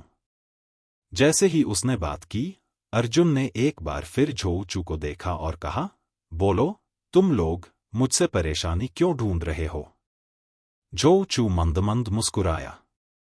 इससे पहले कि वह कुछ बोल पाता, उसका शरीर एक मूर्ति में बदल गया और अचानक गायब हो गया। अर्जुन ने महसूस किया कि उसके पीछे हवा की सीटी बज रही है और वह सहज रूप से बाईं ओर चला गया। लगभग उसी समय झोऊ चू के हाथ की ब्लेड पहले ही अर्जुन के कंधे को छू चुकी थी। स्पीड टाइप, अर्जुन ने चुपचाप सिर हिलाया। ऐसा लग रहा था कि झोऊ चू एक स्पीड टाइप मार्शल आर्टिस्ट था। झोऊ चू फिर से चमका और सबके सामने से गायब हो गया। वह फिर से अर्जुन के पीछे दिखाई दिया। उसके बाएं हाथ ने अर्जुन के कंधे को पकड़ लिया और उसके दाहिने हाथ ने अर्जुन की गर्दन के पीछे वार किया। अर्जुन ने अपनी गर्दन झुकाई और झुकाया। उसका ऊपरी शरीर मुड़ गया और उसकी दाहिनी मुट्ठी झोऊ चू की बाईं पसली में जा लगी। लेकिन इस समय झोऊ चू पहले ही गायब हो चुका था। जिन महिला शिष्यों का झोऊ चू और अन्य लोगों के साथ अच्छा रिश्ता था, उन्होंने ताली बजाई और मुस्कुराते हुए कहा, झोऊ चू, उसे अच्छी तरह से देखने दो। जब झोऊ चू तीसरी बार दिखाई दिया, तब भी वह अर्जुन से पीछे था। उसे अपनी गति पर पूरा भरोसा था और उसके मुंह के कोने पर हमेशा एक हल्की मुस्कान रहती थी, तुम मेरी गति के साथ नहीं रह सकते। डिग्री शब्द बोले जाने से पहले ही अर्जुन अचानक गायब हो गया। फ्लैश छाया कदम। झोऊ चू की पुतलियां सिकुड़ गईं। इससे पहले कि वह कुछ प्रतिक्रिया कर पाता, उसने महसूस किया कि कोई हाथ उसकी गर्दन पकड़कर उसे पीछे की ओर खींच रहा है। उसने इसे स्पष्ट रूप से नहीं देखा, लेकिन अन्य लोग इसे स्पष्ट रूप से देख सकते थे। सभी ने देखा कि अर्जुन ने अपने बाएं हाथ से झोऊ चू की गर्दन पकड़ ली और बेतहाशा भागता रहा। अंत में उसने बेरहमी से झोऊ चू के पूरे शरीर को एक पेड़ से टकरा दिया। इस समय प्राचीन वृक्ष हिंसक रूप से हिल गया और पत्तियां एक के बाद एक गिर गईं। किसी को यह जानना था कि जब सभी लड़े, तो उन्होंने अपने शरीर की रक्षा के लिए युआन क्यूई का उपयोग नहीं किया। इतना भारी प्रहार झेलने के बाद झोऊ चूजी का पूरा चेहरा बैंगनी रंग में दब गया था और यहां तक कि उसके गुस्से को बाहर निकालने की आवाज भी चली गई थी। विशेष रूप से अर्जुन ने धीरे से अपना चेहरा झोऊ चू के करीब ले जाकर पूछा, तुमने अभी क्या कहा कि मैं तुम्हारे साथ नहीं रह सकता? वह सचमुच जीत गया? हर कोई अचंभित था। क्लास सी का 10वीं का बच्चा क्लास ए एकेडमी में उत्पात मचा रहा है, फिर भी कोई उसे रोक नहीं पा रहा। ओह, किनारे पर फेंग झाओकी, जो एक पेड़ के सहारे आराम कर रहा था, ने अपनी भौहें थोड़ी ऊपर उठाईं और अंततः अर्जुन की ओर आकर्षित हो गया। अर्जुन में लड़ाई ने बहुत हंगामा मचा दिया। इस समय पहले से ही अधिक लोगों ने इसे घेर लिया था। यह पूरी तरह से अंधेरा था, 3 मंजिल अंदर और 3 मंजिल बाहर थी। आपका लक्ष्य पूरा हो गया है। क्या आप अभी भी नहीं जा रहे हैं? फेंग झाओकी ने अर्जुन से दिलचस्पी से पूछा। जहां तक ए-क्लास अकादमी के छात्रों की बात है, वे पहले से ही आपस में हाथ मल रहे थे और अर्जुन काई से लड़ने के लिए दौड़ पड़े थे। अर्जुन ने झो चू को बाहर निकाल दिया और पूरे ए क्लास विश्वविद्यालय में जोर से चिल्लाया, मैं अर्जुन हूं। और कौन मेरे लिए परेशानी पैदा करने के लिए कक्षा 10 में आना चाहता है? हम अब एक साथ बाहर क्यों नहीं आते? कम प्रोफाइल रखना कमजोर होने के समान नहीं था। जियांग नान ने कुछ समय पहले इसे सहन किया था, लेकिन जब उसने पाया कि धैर्य पहले से ही हल नहीं हो सकता है, तो उसने एक अच्छा समय बिताने का फैसला किया। क्या तुम लोग मेरे लिए परेशानी खड़ी नहीं करना चाहते थे, अर्जुन? तो फिर लहर दर लहर मत आना। अगर तुम्हें कुछ कहना है तो चलो आज ही मिलकर सुलझा लेते हैं। अर्जुन के शब्दों से ए क्लास अकादमी के छात्र पूरी तरह से नाराज हो गए। जैसे ही सभी लोग खड़े होने वाले थे, लोगों का एक और समूह आ गया। इस समूह में केवल 5 लोग थे और वे सभी छात्राएं थीं। सबसे आगे चलने वाला व्यक्ति 23वीं पीढ़ी के शिष्यों में सबसे प्रभावशाली व्यक्तियों में से एक था, मुरोंग वांकिंग। जैसे ही वह वहां पहुंची, उसने एक प्रभावशाली आभा बिखेरी और देखने वालों ने जल्दी से दोनों ओर से रास्ता बनाने के लिए रास्ता बना लिया। अर्जुन, क्या तुम हमारी एक क्लास अकादमी में आकर परेशानी खड़ी करके हमें नीचा नहीं दिखा रहे हो? मुरोंग वांकिंग ने आगे बढ़कर अर्जुन को उदासीनता से देखा। मुरोंग वांकिंग को देखकर अर्जुन को अचानक याद आया कि अगर उसने हाओरन संप्रदाय में किसी को नाराज किया था, तो वह शायद यह मुरोंग वांकिंग था। हालांकि अर्जुन ने खुद नहीं सोचा था कि उसने इस महिला को नाराज किया है, लेकिन उसका क्षुद्र व्यक्तित्व उसका होना चाहिए। क्या तुमने दूसरों को मेरे पास आकर मेरे लिए परेशानी खड़ी करने का निर्देश दिया था? अर्जुन ने पीछे नहीं हटते हुए सीधे मुद्दे पर बात की। फिर मुरोंग वांकिंग ने जमीन पर पड़े झो चू, ली हू और लियू यू को देखा और थोड़ा सिर हिलाया। उन्हें आपको खोजने आना चाहिए था क्योंकि वे मुझे खुश करना चाहते थे। मैंने भी इसके बारे में सुना है। हालांकि मैंने उन्हें नियुक्त नहीं किया, लेकिन आपका यह कहना पूरी तरह गलत नहीं है कि मैंने ही यह काम किया है। जब मुरोंग वांकिंग ने ये शब्द कहे, तो अर्जुन के दिल में लड़ने की भावना तुरंत जम गई। इस बारे में बात करते हुए लड़ने का कोई रास्ता नहीं था। अगर अर्जुन लगातार अपनी बात पर अड़ा रहा, तो यह अर्जुन की गलती होगी। ठीक है, चूंकि तुमने ऐसा नहीं किया, तो मुझे कुछ नहीं कहना है। अर्जुन भी ऐसा व्यक्ति नहीं था जो परेशानी खड़ी करने की पहल करता। उन्होंने चारों ओर देखा और कहा, अगर कोई और मुझे पसंद नहीं करता है, तो बस आकर मुझे ढूंढ ले। चाहे आप मेरे साथ कुछ भी करें, मैं जारी रखूंगा। लेकिन जाहुआ पीक में किसी कमजोर व्यक्ति को धमकाना सबसे अच्छा नहीं है। यह पर्याप्त नहीं होगा। ऐसा कहकर अर्जुन मुड़ा और जाने वाला था। इसी समय एक क्रोधित आवाज सुनाई दी, रुको। सभी लोग जल्दी से एक तरफ हट गए। अर्जुन ने पलटकर देखा कि यह 7वीं पीढ़ी का एक बुजुर्ग था। 7वीं पीढ़ी के बुजुर्ग भीड़ में चले गए। जब उन्होंने 3 लोगों को जमीन पर पड़े देखा, तो उन्होंने गुस्से में अर्जुन से कहा, तुम किस क्लास से हो? तुमने वास्तव में क्लास ए कॉलेज में घुसकर मेरे छात्रों को घायल करने की हिम्मत की। अध्याय 126 परेशानी। अर्जुन ने उत्तर दिया, कक्षा सी, कक्षा 10। अर्जुन, क्या आप सन पीक के शिष्य हैं? गुरु एक पल के लिए आश्चर्यचकित हुए और फिर बोले, आपने अभी अभी प्रकृति संप्रदाय में प्रवेश किया है और मेरे छात्रों को घायल किया है। आप काफी साहसी हैं। अर्जुन, ठीक है। मैं तुम्हें हाओरान अकादमी की पहली परीक्षा में भाग नहीं लेने के लिए दंडित करूंगा। अर्जुन ने भौहें सिकोड़ी। पहले एक भी गुरु बोलने के लिए बाहर नहीं आया, लेकिन अब जब मैंने आपकी कक्षा ए और कक्षा 10 के छात्रों को मारा है, तो आप बाहर आए हैं। बाकी छात्रों के चेहरे पर अलग अलग भाव थे। कुछ के चेहरे पर दुख के भाव थे। सबको पता था कि ए क्लास कॉलेज के गुरु बछड़ों की बहुत रक्षा करते हैं, लेकिन उनके लिए ऐसा कदम उठाना थोड़ा मुश्किल था, है ना? कुछ छात्र ऐसे भी थे जिनके चेहरे पर जीवंत भाव थे। उन्हें इस बात की परवाह नहीं थी कि अर्जुन को सजा मिलेगी या नहीं, और जितना हो सके उतना शोर मचाना सबसे अच्छा था।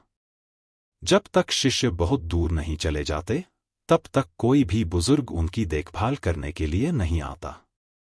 हालांकि इस तरह की बात मौन सहमति पर निर्भर करती है। सभी को केवल मौन रहने की आवश्यकता है।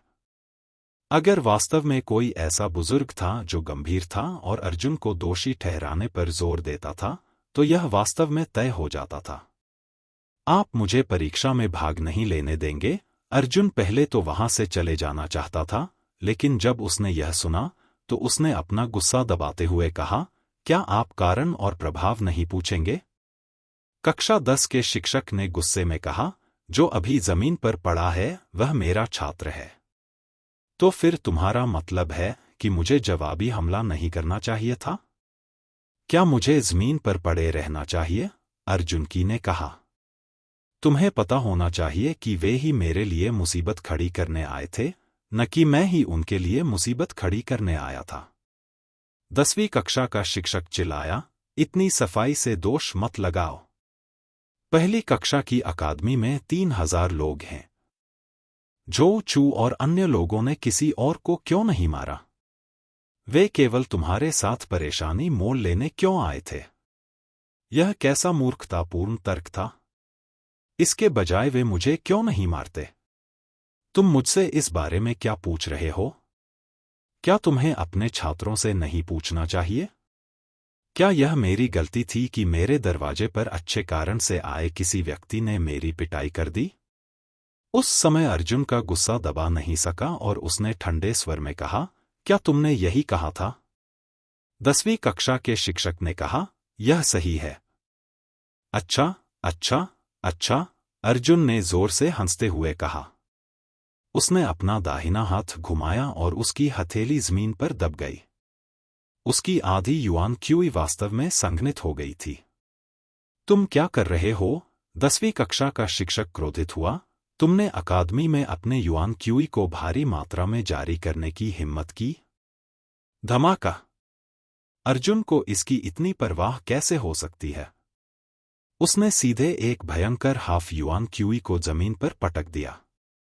इस समय एक तीव्र आघात तरंग उत्पन्न हुई, जिसने गुरु सहित उपस्थित सभी छात्रों को अपनी चपेट में ले लिया।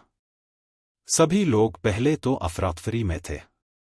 यह देखकर कि अर्जुन हाफ युआन क्यूई का इस्तेमाल कर रहा था, वे सभी जवाबी कार्रवाई के लिए तैयार थे।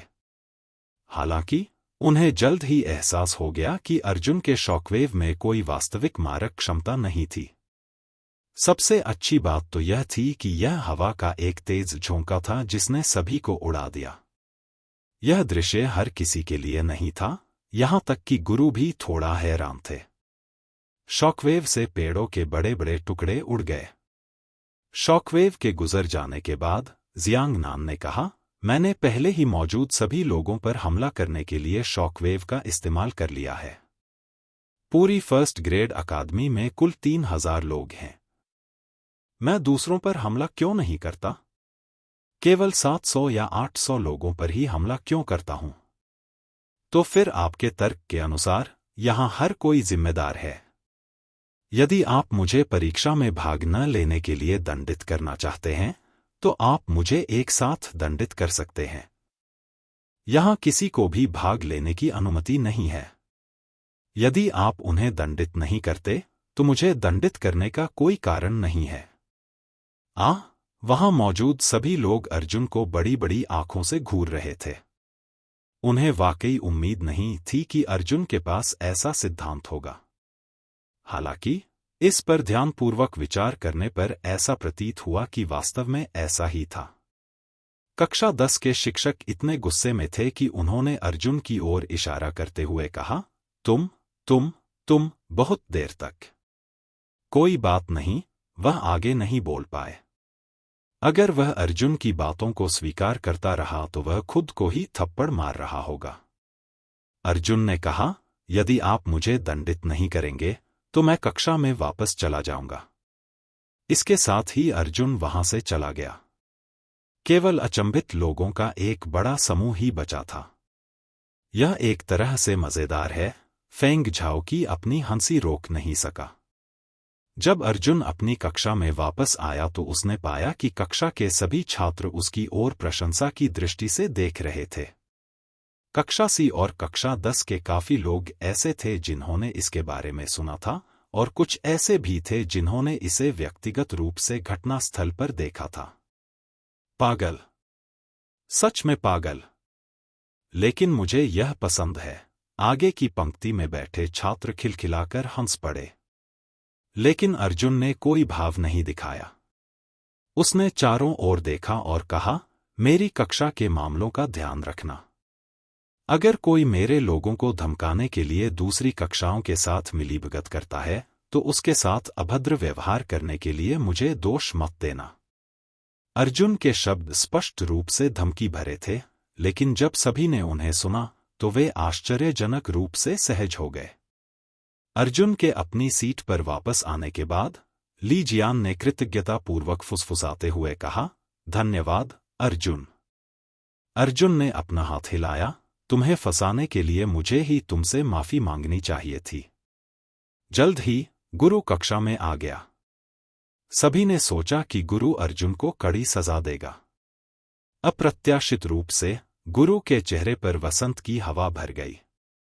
उसने पहली नजर में अर्जुन को देखा और उसके चेहरे पर मुस्कान अब और नहीं छिप सकी। लेकिन थोड़ी देर बाद उसने मुस्कान को वापस दबा दिया। बिंग यीजेंग ने अर्जुन से कहा, अर्जुन, भविष्य में हमेशा इस तरह की बातें मत करना। इसका तुम पर अच्छा असर नहीं होगा। क्लास C और क्लास 10 के मेंटर दिल से बहुत खुश थे। वह और क्लास A के मेंटर हमेशा से ही गुमनाम रहे थे। इस बार अर्जुन को उस पर अपना गुस्सा निकालते हुए देखा जा सकता था। पूरी क्लास हंसने लगी। अर्जुन की अशांति के बाद नव स्थापित वर्ग संबंध और अधिक एकजुट हो गए थे। पाठ के बाद गुरु ने एक क्षण के लिए हिचकिचाते हुए कहा, अर्जुन, तुम आओ। अर्जुन संदेह से आगे बढ़ा और उसने गुरु को यह कहते सुना, आपकी ताकत खराब नहीं है। कक्षा C कक्षा 10 में रहना अफसोस की बात है। मैं आपसे इस बारे में बात करने में मदद कर सकता हूं और आपको कक्षा B में स्थानांतरित कर सकता हूं। अर्जुन ने अपना सिर हिलाया और मना कर दिया, आपकी दयालुता के लिए धन्यवाद। मैंने यहीं रहने का फैसला किया है। किसी और चीज के लिए नहीं, बस इस सांस के लिए लड़ने के लिए। जिस तरह सन पीक को नीची नजर से देखा जाता था, उसी तरह अर्जुन को क्लास C श्रेणी 10 में रखा गया था। उसने दूसरों को अपने प्रति अलग नजर से देखने पर जोर दिया, लेकिन वह फिर भी क्लास C श्रेणी 10 में ही रहा। गुरु स्वाभाविक रूप से अर्जुन को जाने देने के लिए अनिच्छुक थे। अर्जुन की बातें सुनने के बाद उन्होंने उसकी बहुत प्रशंसा की। ठीक है, तुम्हारे शब्दों के साथ मैं भविष्य में तुम्हारा ख्याल रखूंगा। जाने से पहले गुरु ने अर्जुन से कहा, मैं आपकी निष्ठा की बहुत प्रशंसा करता हूं।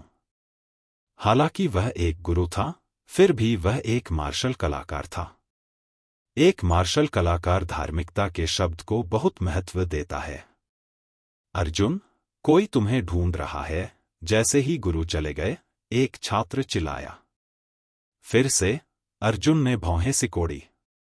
शुरू में उसने सोचा था कि भले ही यह मामला खत्म हो गया हो, फिर भी लोग उसके लिए मुसीबत तलाश रहे होंगे। अर्जुन के बाहर जाने पर उसने गलियारे में एक छात्रा को खड़ा देखा। छात्रा ने अर्जुन से कहा, आइए, कोई आपसे मिलना चाहता है। यह महिला छात्रा, जिसे अर्जुन ने पहले देखा था, मुरोंग वांकिंग की साथियों में से एक थी। वह स्कूल की इमारत से बाहर निकलकर मुख्य प्रांगण में पहुंचा। सचमुच, मुरोंग वांकिंग और अन्य 3 छात्राएं उसे देख रही थीं। क्या कोई बात है? अर्जुन ने पास आकर पूछा। मुरोंग वांकिंग ने कुछ देर तक अर्जुन को देखा और कहा, पिछली बार यह वास्तव में मेरा विचार नहीं था।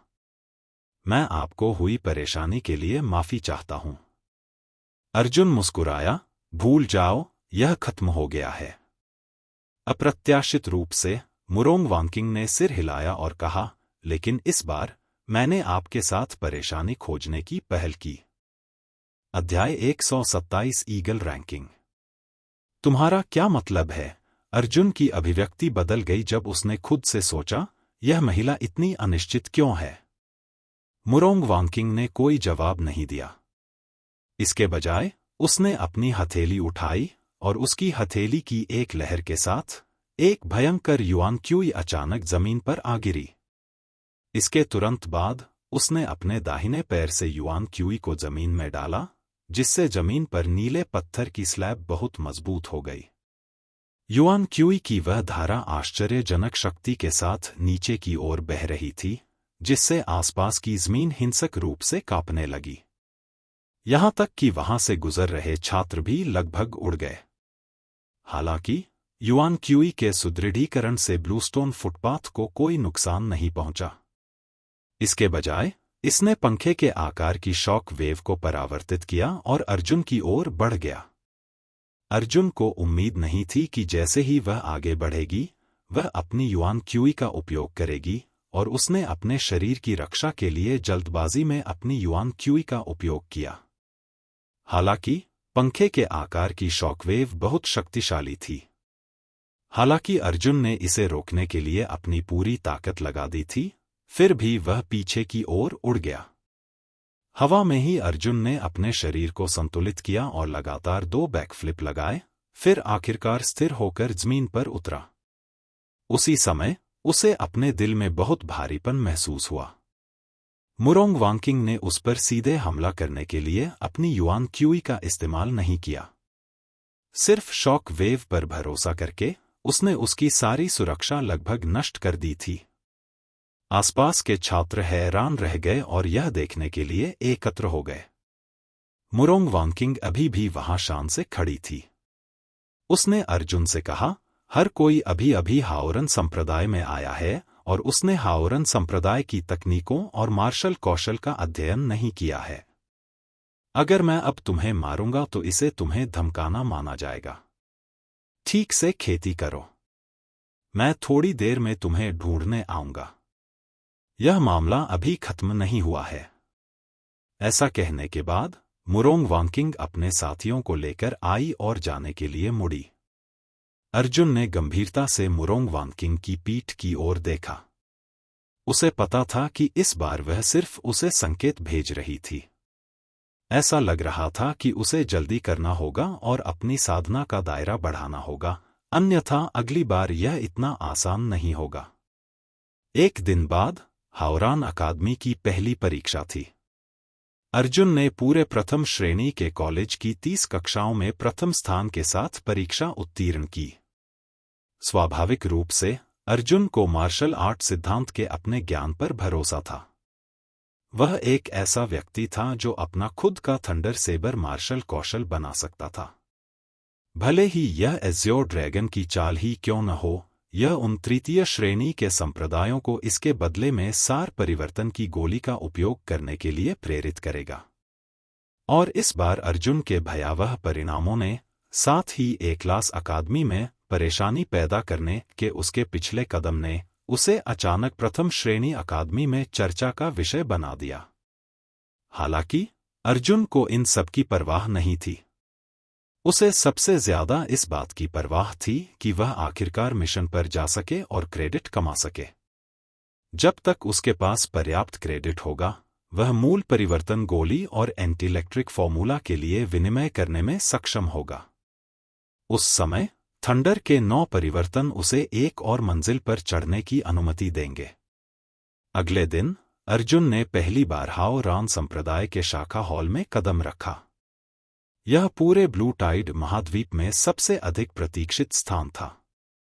ब्लू टाइड महाद्वीप में हाओरन संप्रदाय सबसे मजबूत संप्रदाय का प्रतिनिधित्व करता था। इस सबसे मजबूत संप्रदाय के मार्शल कौशल और गोलियों का आदान प्रदान क्रेडिट हॉल के माध्यम से किया जाता था। संपूर्ण हाओरन संप्रदाय का पुरस्कार संगठन 3 चरणों में विभाजित था। क्रेडिट हॉल क्रेडिट कमाने के लिए जिम्मेदार था। स्वर्गीय रहस्य हॉल का उपयोग सभी प्रकार की गोलियों और उपकरणों को परिष्कृत करने के लिए किया जाता था। साथ ही इसमें पुस्तकों का संग्रह भी रखा जाता था। इसमें सभी प्रकार के प्राचीन ऐतिहासिक स्क्रॉल थे। बैटल गॉड पैलेस एक पुस्तक मंडप था जिसमें केवल मार्शल आर्ट सिद्धांतों पर पुस्तकें और मार्शल आर्ट तकनीकों के गुप्त मैनुअल रखे गए थे। क्रेडिट हॉल में पहुंचने के बाद अर्जुन इस भव्य हॉल को देखकर हैरान रह गया। यह वास्तव में एक पहाड़ था और क्रेडिट हॉल पहाड़ के एक बड़े हिस्से के अंदर स्थापित किया गया था जिसे खोखला कर दिया गया था। आकार की दृष्टि से एक क्रेडिट हॉल पूरे प्रथम श्रेणी के कॉलेज के कुल क्षेत्रफल से 2 गुना बड़ा था। अंदर प्रवेश करने के बाद अर्जुन अंदर के माहौल को महसूस कर सका। हाओरन संप्रदाय हमेशा धार्मिकता पर आधारित था और यह स्वर्ग को चुनौती देने वाला मार्ग था। यह अन्य अधिकांश संप्रदायों से पूरी तरह अलग था। ब्लू टाइड महाद्वीप के कई भागों में हाओरन संप्रदाय के अनुयायियों की आकृतियां देखी जा सकती हैं, जो या तो भ्रष्ट पथ के मार्शल कलाकारों का उन्मूलन कर रहे हैं या अंधेरे शक्तियों का दमन कर रहे हैं। हालांकि इतने सारे संप्रदाय के अनुयायियों के लिए सिर्फ धार्मिकता शब्द के साथ धार्मिकता के लिए लड़ना अवास्तविक था। इसलिए क्रेडिट हॉल ऐतिहासिक क्षण में अस्तित्व में आया। इसके अलावा क्रेडिट हॉल को 3 क्षेत्रों में विभाजित किया गया था और वे एक दूसरे से जुड़े नहीं थे। पहले क्षेत्र को ड्रैगन पैलेस कहा जाता था, जो विशेष रूप से 5वीं और 6ठी कक्षा की अकादमी के स्वामित्व में था। यह केवल संबंधित छात्रों के लिए था जो उस मिशन को पूरा करते थे। दूसरे क्षेत्र को टाइगर पैलेस कहा जाता था, जो 3री और 4थी कक्षा की अकादमियों के अनुरूप था, जबकि तीसरे क्षेत्र को ईगल पैलेस कहा जाता था, जो 1ली और 2री कक्षा की अकादमियों के अनुरूप था। 23 पीढ़ियों के शिष्यों का पहला और दूसरा बैच पहले से ही द्वितीय श्रेणी अकादमी से था। अर्जुन तीसरे बैच से संबंधित था और अभी भी प्रथम श्रेणी अकादमी में था। ईगल पैलेस में प्रवेश करने के बाद अर्जुन ने देखा कि महल लोगों से भरा हुआ था। यह पहली बार था कि पहली कक्षा के अकादमी के छात्र यहां आए थे और वे सभी बहुत उत्साहित थे। महल की चारों दीवारें, जो भव्य कही जा सकती थीं, पर बड़े बड़े तख्त लटके हुए थे और वे चमकदार तथा भारी लग रहे थे। इन मिशनों में हाउतियन साम्राज्य के लगभग सभी प्रांत तथा कुछ अन्य साम्राज्य भी शामिल थे। प्रत्येक कार्य का केवल एक नाम होता है, उसके बाद स्थिति स्वीकृत नहीं और प्रगति पर होती है। किसी विशिष्ट कार्य को स्वीकार करने के लिए खिड़कियों की 4 पंक्तियां थीं, जिनमें से प्रत्येक में कार्य जारी करने के लिए जिम्मेदार एक संप्रदाय कर्मचारी था। विशाल टास्क बोर्ड के अलावा सबसे अधिक आकर्षक चीज हॉक पैलेस के केंद्र में लटकी एक बड़ी पट्टिका थी, जिसे हॉक रैंकिंग कहा जाता था। ईगल रैंकिंग पर कोई खोज नहीं थी। उनके पास केवल टीमों के नाम और रैंकिंग थी। ईगल रैंकिंग में शीर्ष 3 टीमें स्वॉर्ड सेक्ट की जियांग्यांग पीक, सेबर सेक्ट की डोंग्यांग पीक और क्यूई सेक्ट की झेंग्यांग पीक की थी। उसके बाद चौथे से 10वें तक की टीमों के नाम थोड़े छोटे थे और उन पर अभी भी तलवार संप्रदाय, कृपाण संप्रदाय और क्यूई संप्रदाय का कब्जा था। शीर्ष 10 रैंकिंग में फॉन्ट का आकार सबसे छोटा था। यह घनी तरह से भरा हुआ लग रहा था। उनमें से जाहुआ पीक की टीम रैंकिंग पहले ही दिखाई दे चुकी थी। पूरी ईगल रैंकिंग में सिर्फ शीर्ष 500 टीमों को ही चुना गया, यानी पहली और दूसरी कक्षा की अकादमियों में कुल 6000 लोग थे और ज्यादा से ज्यादा सिर्फ 2500 लोग ही रैंकिंग में जगह बना पाए। अर्जुन ने चारों ओर खोज की, लेकिन संपूर्ण ईगल रैंकिंग में सन पीक का कोई स्थान नहीं था। अर्जुन को एक खिड़की मिली और उसने कर्मचारियों से पूछा, इससे पहले कि उसे पता चले कि ईगल रोल क्रेडिट हॉल की रैंकिंग सूची थी। यह रैंकिंग एक अद्वितीय गौरव का प्रतिनिधित्व करती है। इसकी गणना मिशन के कठिनाई स्तर, पूर्णता दर और पूरा होने में लगने वाले समय के आधार पर की गई थी। हाओरन संप्रदाय के अनुयायी क्रेडिट हॉल में पंजीकरण के लिए छोटी छोटी टीमें बना सकते थे। लोगों की औसत संख्या को उचित रूप से व्यवस्थित करने के लिए प्रत्येक टीम में अधिकतम लोगों की संख्या 5 थी और न्यूनतम एक व्यक्ति था। एक और अजीब नियम यह था कि प्रत्येक टीम के सदस्य एक ही गुट के अनुयायी होने चाहिए। आप एक दूसरे के साथ मिलकर टीम नहीं बना सकते। इसका उद्देश्य विभिन्न गुटों के अनुयायियों को प्रतिस्पर्धी बनाना तथा उन्हें शक्ति प्राप्त करने के लिए प्रयास करने हेतु प्रोत्साहित करना भी था। दूसरे शब्दों में, यदि अर्जुन चाहता था कि सन पीक का नाम ईगल रैंकिंग में शीर्ष पर आए, तो उसे अकेले ही सभी को पीछे छोड़ना होगा। अर्जुन, सन पीक को शर्मिंदा मत करो। कुछ दिन पहले पीक मास्टर जू कयुए ने अर्जुन से जो शब्द कहे थे, वे अर्जुन के दिमाग में गूंज उठे। अर्जुन अपनी हंसी रोक नहीं सका। सन पीक उसका अपना शिष्य था। क्या तुम चाहते हो कि मैं अकेले ही लड़ूं? इस समय अर्जुन ने अचानक एक परिचित चेहरा मुरोंग वानकिंग को देखा। इस बीच मुरोंग वानक्विंग भी अर्जुन को देख रहा था। वह मूल रूप से एक प्रतिभाशाली व्यक्ति थी और वह पूर्वी चीन सागर के 5 महान परिवारों में से एक में पैदा हुई थी। अपनी उत्कृष्ट और सुंदर उपस्थिति के अलावा वह लंबे समय से मौजूद अधिकांश लोगों का ध्यान आकर्षित कर रही थी। हर कोई मुरोंग वानकिंग को मुग्ध भाव से देख रहा था। फिर उन्होंने उसकी निगाह का अनुसरण किया और अर्जुन को देखा।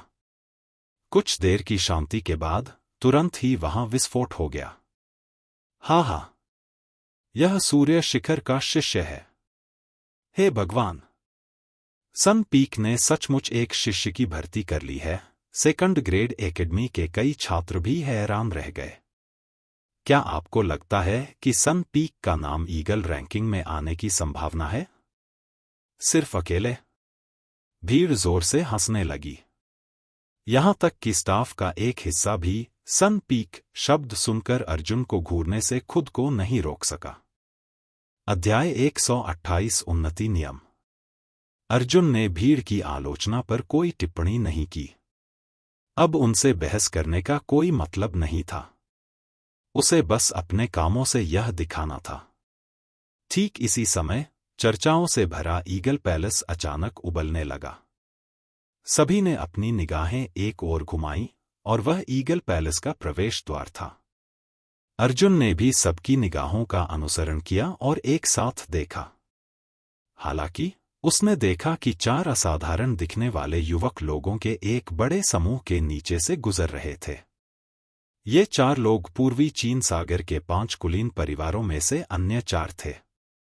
शेन कबीला, शेन लिन्हाई, स्वर्गीय ग्रेड अग्निशिरा, 17 वर्ष, गुयुआन द्वितीय परत, डोंगयांग पीक, कृपाण संप्रदाय। लुओ कबीला, लुओ युआन, स्वर्गीय ग्रेड पृथ्वीशिरा, 16 वर्ष की आयु, गुई युआन प्रथम परत, कृपाण संप्रदाय, जियांगयांग पीक।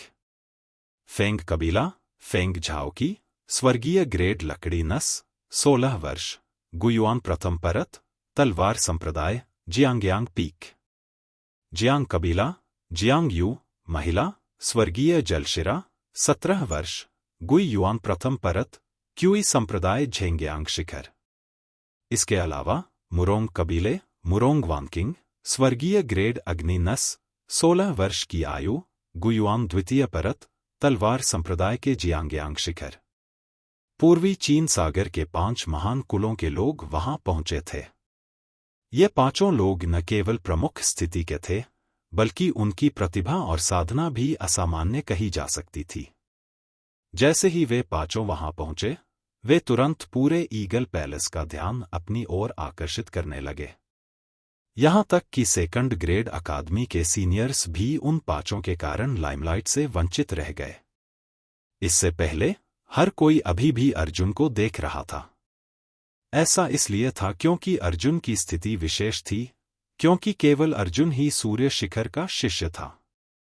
हालांकि जब 5 महान हस्तियां एकत्र हुईं, तो किसी ने भी अर्जुन पर ध्यान नहीं दिया। 4 कुलीन परिवारों के शिष्यों ने अर्जुन की ओर देखा तक नहीं और सीधे मुरोंग वानकिंग के सामने चले गए। यह उनकी हड्डियों में एक तरह का अहंकार था। हालांकि अर्जुन ने एक क्लास अकादमी में बहुत बड़ा हंगामा मचाया था, लेकिन अन्य 5 महान परिवारों के शिष्यों की नज़र में यह सिर्फ एक छोटी सी लड़ाई थी। उन्होंने अर्जुन को अपनी नज़र में बिल्कुल भी नहीं रखा। इसके अलावा उनकी प्रतिभा और क्षेत्र वास्तव में भयावह रूप से उच्च थे। ब्लूस्टोन सिटी के वांग कबीले से वांग जिंगयुन पहले से ही काफी मजबूत थी, लेकिन उसने 19 साल की उम्र में मूल क्षेत्र के पहले स्तर पर कदम रखा था। हालांकि मुरोंग वांकिंग वांग जिंगयुन से 3 साल छोटी थी और पहले ही ओरिजिन रिटर्न के दूसरे स्तर पर कदम रख चुकी थी। वह जानती थी कि कौन मजबूत है और कौन कमजोर। सूर्यास्त 5 महान परिवारों में से शेन लिनहाई, जो सबसे मजबूत था, आगे बढ़ा और मुस्कुराया। इस बार ऐसा लगता है कि हम पांचों एक अंक ऊपर रहने वाले हैं।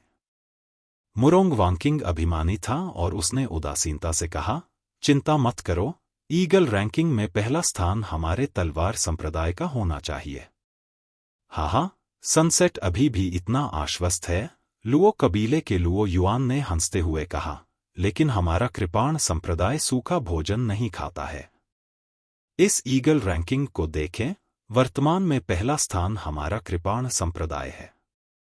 जब ये 5 लोग बातें कर रहे थे, तो अन्य शिष्य केवल उत्सुकता से किनारे से देख रहे थे। उनके चेहरे ईर्ष्या से भरे हुए थे। उनमें से हर एक ने मन ही मन सोचा, जब वे 5 महान कुलों के शिष्यों की ख्याति प्राप्त करने में सक्षम होंगे, तो वे अपने सपनों में हंसते हुए जागेंगे। कुछ लोग तो ऐसे भी थे जो चुपके से दिवास्वप्न देखने लगे थे। वे कल्पना करने लगे कि वे 5 महान परिवारों के शिष्यों के साथ खड़े हैं, उनके साथ बातचीत कर रहे हैं, हंस रहे हैं और सभी का सामूहिक आकर्षक अभिवादन स्वीकार कर रहे हैं। यह कितना प्रभावशाली होगा। हाँ, फर्स्ट ग्रेड एकेडमी के नन्हे बच्चे हाल ही में बहुत ऊर्जावान हो गए हैं। उसके बगल में सेकंड ग्रेड एकेडमी का एक वरिष्ठ भाई था जो अब और नहीं देख सकता था, और उसने अजीब लहजे में बीच में टोका। क्या? शेन लिनहाई ने पलटकर शांति से कहा, क्या आप हमारे साथ प्रशिक्षण लेना चाहते हैं?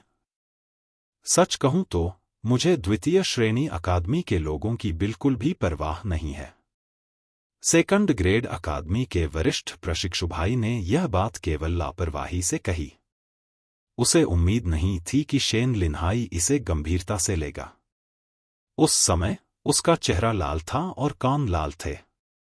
वह उदास होकर चला गया। द्वितीय श्रेणी अकादमी के छात्र प्रथम श्रेणी अकादमी के छात्रों की तुलना में 1 वर्ष पहले आ गए थे, और उनकी साधना का आधार आमतौर पर मूल वापसी क्षेत्र के दूसरे से 5वें स्तर तक पहुंच गया था। हालांकि 23वीं पीढ़ी के शिष्यों के पहले 2 बैचों में 5 महान कुलों की तरह ऐसी विशेष स्थिति और चमकदार प्रतिभा वाला कोई शिष्य कभी नहीं हुआ था, और उन्होंने 5 महान कुलों को अपमानित करने की हिम्मत नहीं की। शेन लिनहाई का जिद्दी जवाब सुनकर पहली कक्षा के अकादमी के छात्रों ने लगातार तालियां बजाईं। इस मुद्रा से अंदाजा लगाया जा सकता है कि प्रथम श्रेणी अकादमी के जूनियर प्रशिक्षु भाई का इरादा द्वितीय श्रेणी अकादमी को चुनौती देने का था। भविष्य में उसे इंतजार करना होगा और देखना होगा। जब इन लोगों का दृश्य असीम था, अर्जुन पहले ही निकल चुका था। उसने एक खिड़की ढूंढी और मिशन के बारे में स्थिति के बारे में पूछताछ करने लगा। क्रेडिट हॉल के पात्रों को ग्रेड 1 से 9 तक में विभाजित किया गया था, और प्रत्येक ग्रेड कार्य को निम्न, मध्य, उच्च, विशेष और चौथे ग्रेड में विभाजित किया गया था। हॉक पैलेस में आप केवल प्रथम से तृतीय श्रेणी के मिशन ही प्राप्त कर सकते हैं। प्रथम श्रेणी के मिशनों को 10 से 50 क्रेडिट, द्वितीय श्रेणी के मिशनों को 60 से 100 क्रेडिट और तृतीय श्रेणी के मिशनों को 110 से 200 क्रेडिट दिए जाते हैं। प्रथम श्रेणी के मिशन को उदाहरण के रूप में लें। निम्न स्तर का इनाम 10 अंक है, मध्यवर्ती स्तर का इनाम 20 अंक है, उच्च स्तर का इनाम 30 अंक है और विशेष स्तर का इनाम 50 अंक है। मिशन स्वीकार करने की योग्यता के लिए उनकी गणना टीम के स्तर के अनुसार की गई थी। टीम का स्तर मिशन स्तर के समान था और उन्हें भी 9 स्तरों में विभाजित किया गया था। पहली बार प्रथम श्रेणी की टीम केवल प्रथम श्रेणी के मिशन ही स्वीकार कर सकती है। यदि कोई टीम द्वितीय श्रेणी में आगे बढ़ना चाहती है, तो उसे निम्नलिखित में से कोई भी शर्त पूरी करनी होगी। इसे 10 निम्नस्तरीय मिशन, 8 मध्यवर्ती मिशन, 6 उच्चस्तरीय मिशन और 3 विशेषस्तरीय मिशन पूरे करने थे। यदि टीम का स्तर रैंक 2 तक बढ़ा दिया गया, तो चाहे वे कितने भी रैंक 1 मिशन क्यों न कर लें, वे टीम का स्तर नहीं बढ़ा पाएंगे। उन्हें केवल संबंधित क्रेडिट ही मिलेंगे। अर्जुन ने एक पल के लिए सोचा। उसने मन ही मन सोचा, एक मिशन को पूरा करना स्वाभाविक रूप से एक विशेष मिशन को पूरा करने का सबसे अच्छा तरीका है। एक विशेष मिशन के लिए क्रेडिट रिवॉर्ड पिछले 5 मिशनों के लिए पर्याप्त था। बेशक, एक विशेष मिशन सबसे कठिन होगा। इसके अलावा, शिष्यों को उनकी ताकत की परवाह किए बिना मिशन स्वीकार करने से रोकने के लिए क्रेडिट हॉल के मिशनों में दंड के नियम भी थे। उदाहरण के लिए, यदि अर्जुन 50 अंक के इनाम के साथ एक विशेष मिशन स्वीकार करता है और असफल हो जाता है, तो न केवल कोई इनाम नहीं मिलेगा, बल्कि आधे क्रेडिट काट लिए जाएंगे, यानी 25 अंक काट लिए जाएंगे। फिर यह ईगल सूची। अर्जुन ने ईगल सूची को देखने के लिए मुड़कर स्टाफ सदस्य से पूछा, यदि आप ईगल सूची में शीर्ष कुछ में आ सकते हैं, तो क्या लाभ होगा? हाँ, स्टाफ सदस्य ने अर्जुन की ओर देखा और कहा, ईगल रैंकिंग में प्रथम स्थान पर रहने वाली टीम के क्रेडिट 2 गुने हो जाएंगे और दूसरे से तीसरे स्थान पर रहने वाली टीमों के क्रेडिट 80% तक बढ़ जाएंगे। चौथे से 10वें स्थान पर आने पर इनाम में 50% की वृद्धि होगी। 11वें से 50वें स्थान पर आने पर इनाम में 30% की वृद्धि होगी। दूसरे शब्दों में, यदि अर्जुन को ईगल रैंकिंग में प्रथम स्थान मिला, तो वह 50 क्रेडिट वाले विशेष ग्रेड मिशन को 50 + 50 अंक या 100 अंक के साथ पूरा करेगा। स्टाफ सदस्य ने कहा, हालांकि ईगल रैंकिंग की अपनी सीमाएं हैं। हर बार आप अधिकतम 50 स्थानों तक ही रैंकिंग बढ़ा सकते हैं। यदि आप सबसे कम स्थान पर एक स्थान की रैंकिंग बढ़ाते हैं, तो मिशन विफलताओं की रैंकिंग गिर जाएगी। ईगल रैंकिंग की गणना मिशन की कठिनाई और पूर्णता दर के साथ-साथ पूर्णता समय के अनुसार की गई थी। ईगल रैंकिंग की पदोन्नति प्रणाली के बिना अर्जुन को केवल एक मिशन पूरा करने की आवश्यकता थी। उसकी पूर्णता दर 100% थी। जब तक वह अगला मिशन पूरा नहीं करता, वह अपने जीवन के बाकी समय ईगल रैंकिंग में शीर्ष पर रहेगा। ऐसा होने की स्पष्ट रूप से अनुमति नहीं थी। अध्याय 129। यहां से चले जाओ। ठीक है, धन्यवाद। अर्जुन को जब क्रेडिट हॉल की स्थिति के बारे में पता चला, तो उसने मिशन स्वीकार करने में जल्दबाजी नहीं की। इसके बजाय वह स्वर्गीय रहस्य हॉल में चला गया। उसे यह पता लगाना था कि उसे जिन पुरस्कारों की आवश्यकता है, उनके बदले में उसे कितने क्रेडिट की आवश्यकता होगी। तियानजी हॉल और वार गॉड मंदिर दोनों एक ही स्थान पर थे। चूंकि इन दोनों संस्थानों में हाओरन संप्रदाय के सबसे कीमती संसाधन थे, इसलिए स्वर्गीय रहस्य और वार गॉड मंदिर मुख्य शिखर हाओरन पीक के पहाड़ के भीतर स्थित थे और मुख्य शिखर हाओरन पैलेस द्वारा सीधे संरक्षित थे। स्वर्गीय रहस्य हॉल को 2 क्षेत्रों में विभाजित किया गया था, संसाधन क्षेत्र और पुस्तक क्षेत्र। आध्यात्मिक जड़ी बूटियां, औषधीय गोलियां, दुर्लभ अयस्क, हथियार, राक्षसी जानवरों के फर और अन्य सामग्रियां आइटम संसाधन क्षेत्र में संग्रहित की गई थी। अर्जुन सबसे पहले आइटम संसाधन क्षेत्र के नाम से औषधीय गोली क्षेत्र में पहुंचे। औषधीय गोली क्षेत्र को 3 स्तरों में विभाजित किया गया था। मूल परिवर्तन गोली द्वितीय श्रेणी की आत्मा गोली से संबंधित थी और पहले स्तर पर स्थित थी। पूरे आइटम संसाधन क्षेत्र में अलमारियां युआन क्यूई स्पिरिट बैरियर से घिरी हुई थी।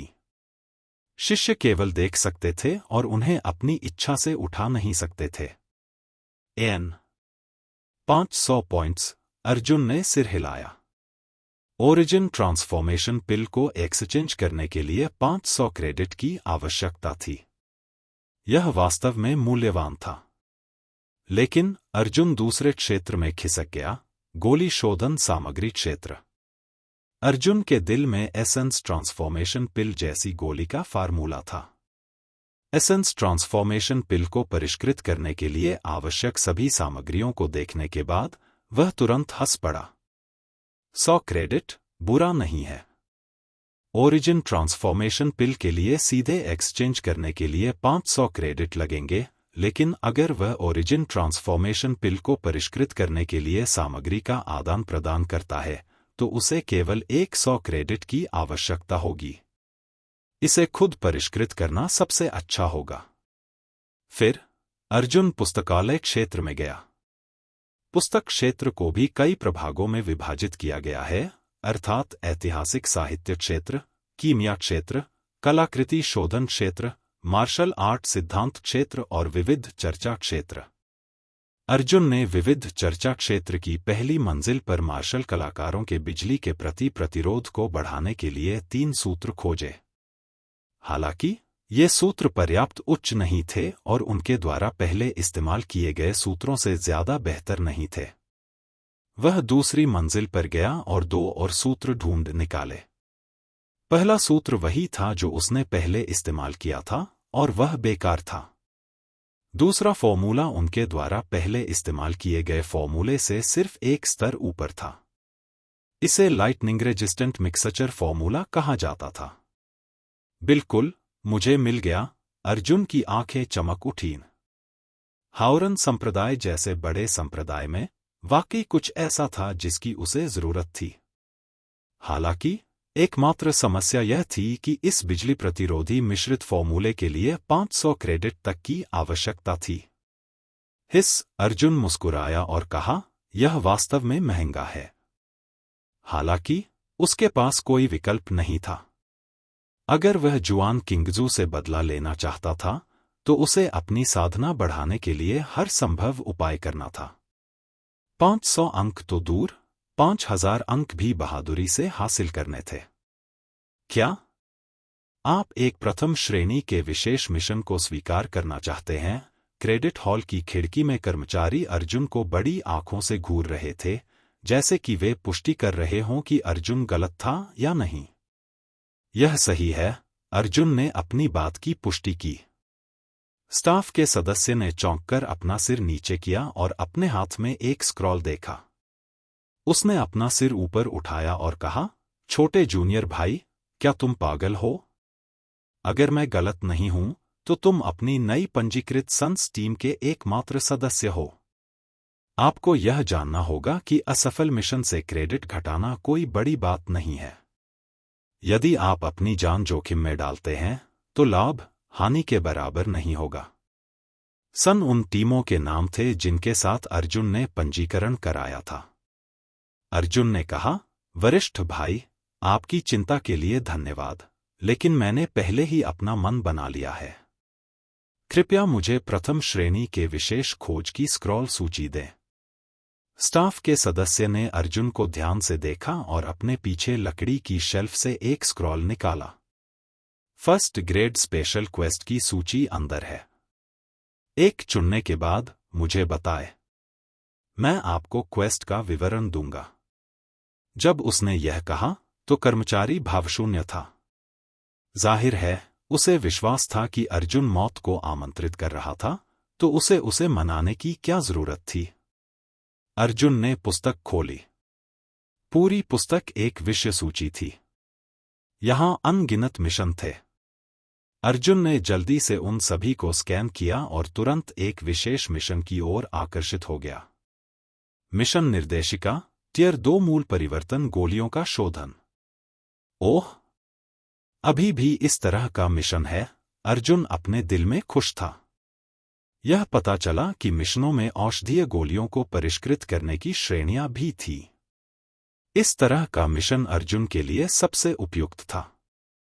नमस्ते, मैं इस मिशन को स्वीकार करना चाहता हूं। जब अर्जुन ने उस कर्मचारी को काम का नाम बताया तो कर्मचारी की आंखें लगभग झुक गईं। वह चौंक गया और बोला, पागल, सच में पागल। गोली शोधन मिशनों का अनुपात बहुत छोटा था। आमतौर पर उन्हें संप्रदाय के भीतर से ही गोली सूची को भरने के लिए जारी किया जाता था। मिशनों का केवल एक छोटा हिस्सा ही मदद के लिए अन्य संप्रदायों द्वारा किया जाता था। हालांकि गोलियों का मिश्रण ऐसी चीज नहीं थी जिसे सिर्फ प्रतिभा से हल किया जा सकता था। इसमें सफलता की दर को थोड़ा बढ़ाने के लिए अनगिनत दिन और रात की थकाऊ साधना और बहुत ज्यादा अनुभव की जरूरत थी। उदाहरण के लिए, यहां तक कि दूसरी कक्षा के फॉर्च्यून पीक के छात्र भी इस सार परिवर्तन गोली के मिशन को स्वीकार करने की हिम्मत नहीं करेंगे। उन्होंने अभी अभी फॉर्च्यून पीक में प्रवेश किया था और उनकी कीमिया कौशल प्राप्त करने योग्य होने से बहुत दूर थे। वह कर्मचारी हैरान रह गया। अर्जुन को न केवल एक विशेष श्रेणी का मिशन लेना था, बल्कि वह सबसे कठिन गोली शोधन प्रकार का विशेष श्रेणी का मिशन भी लेना चाहता था। ये हैं मिशन के विवरण जो आप चाहते थे। स्टाफ सदस्य इतना क्रोधित हुआ कि उसने अर्जुन की ओर एक स्क्रॉल फेंक दिया।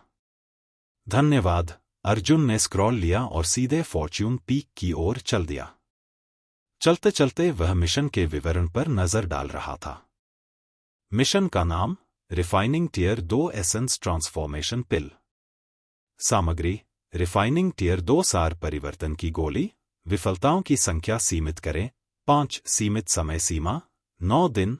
सीमा से अधिक प्रत्येक दिन के लिए 10 क्रेडिट काटे जाएंगे।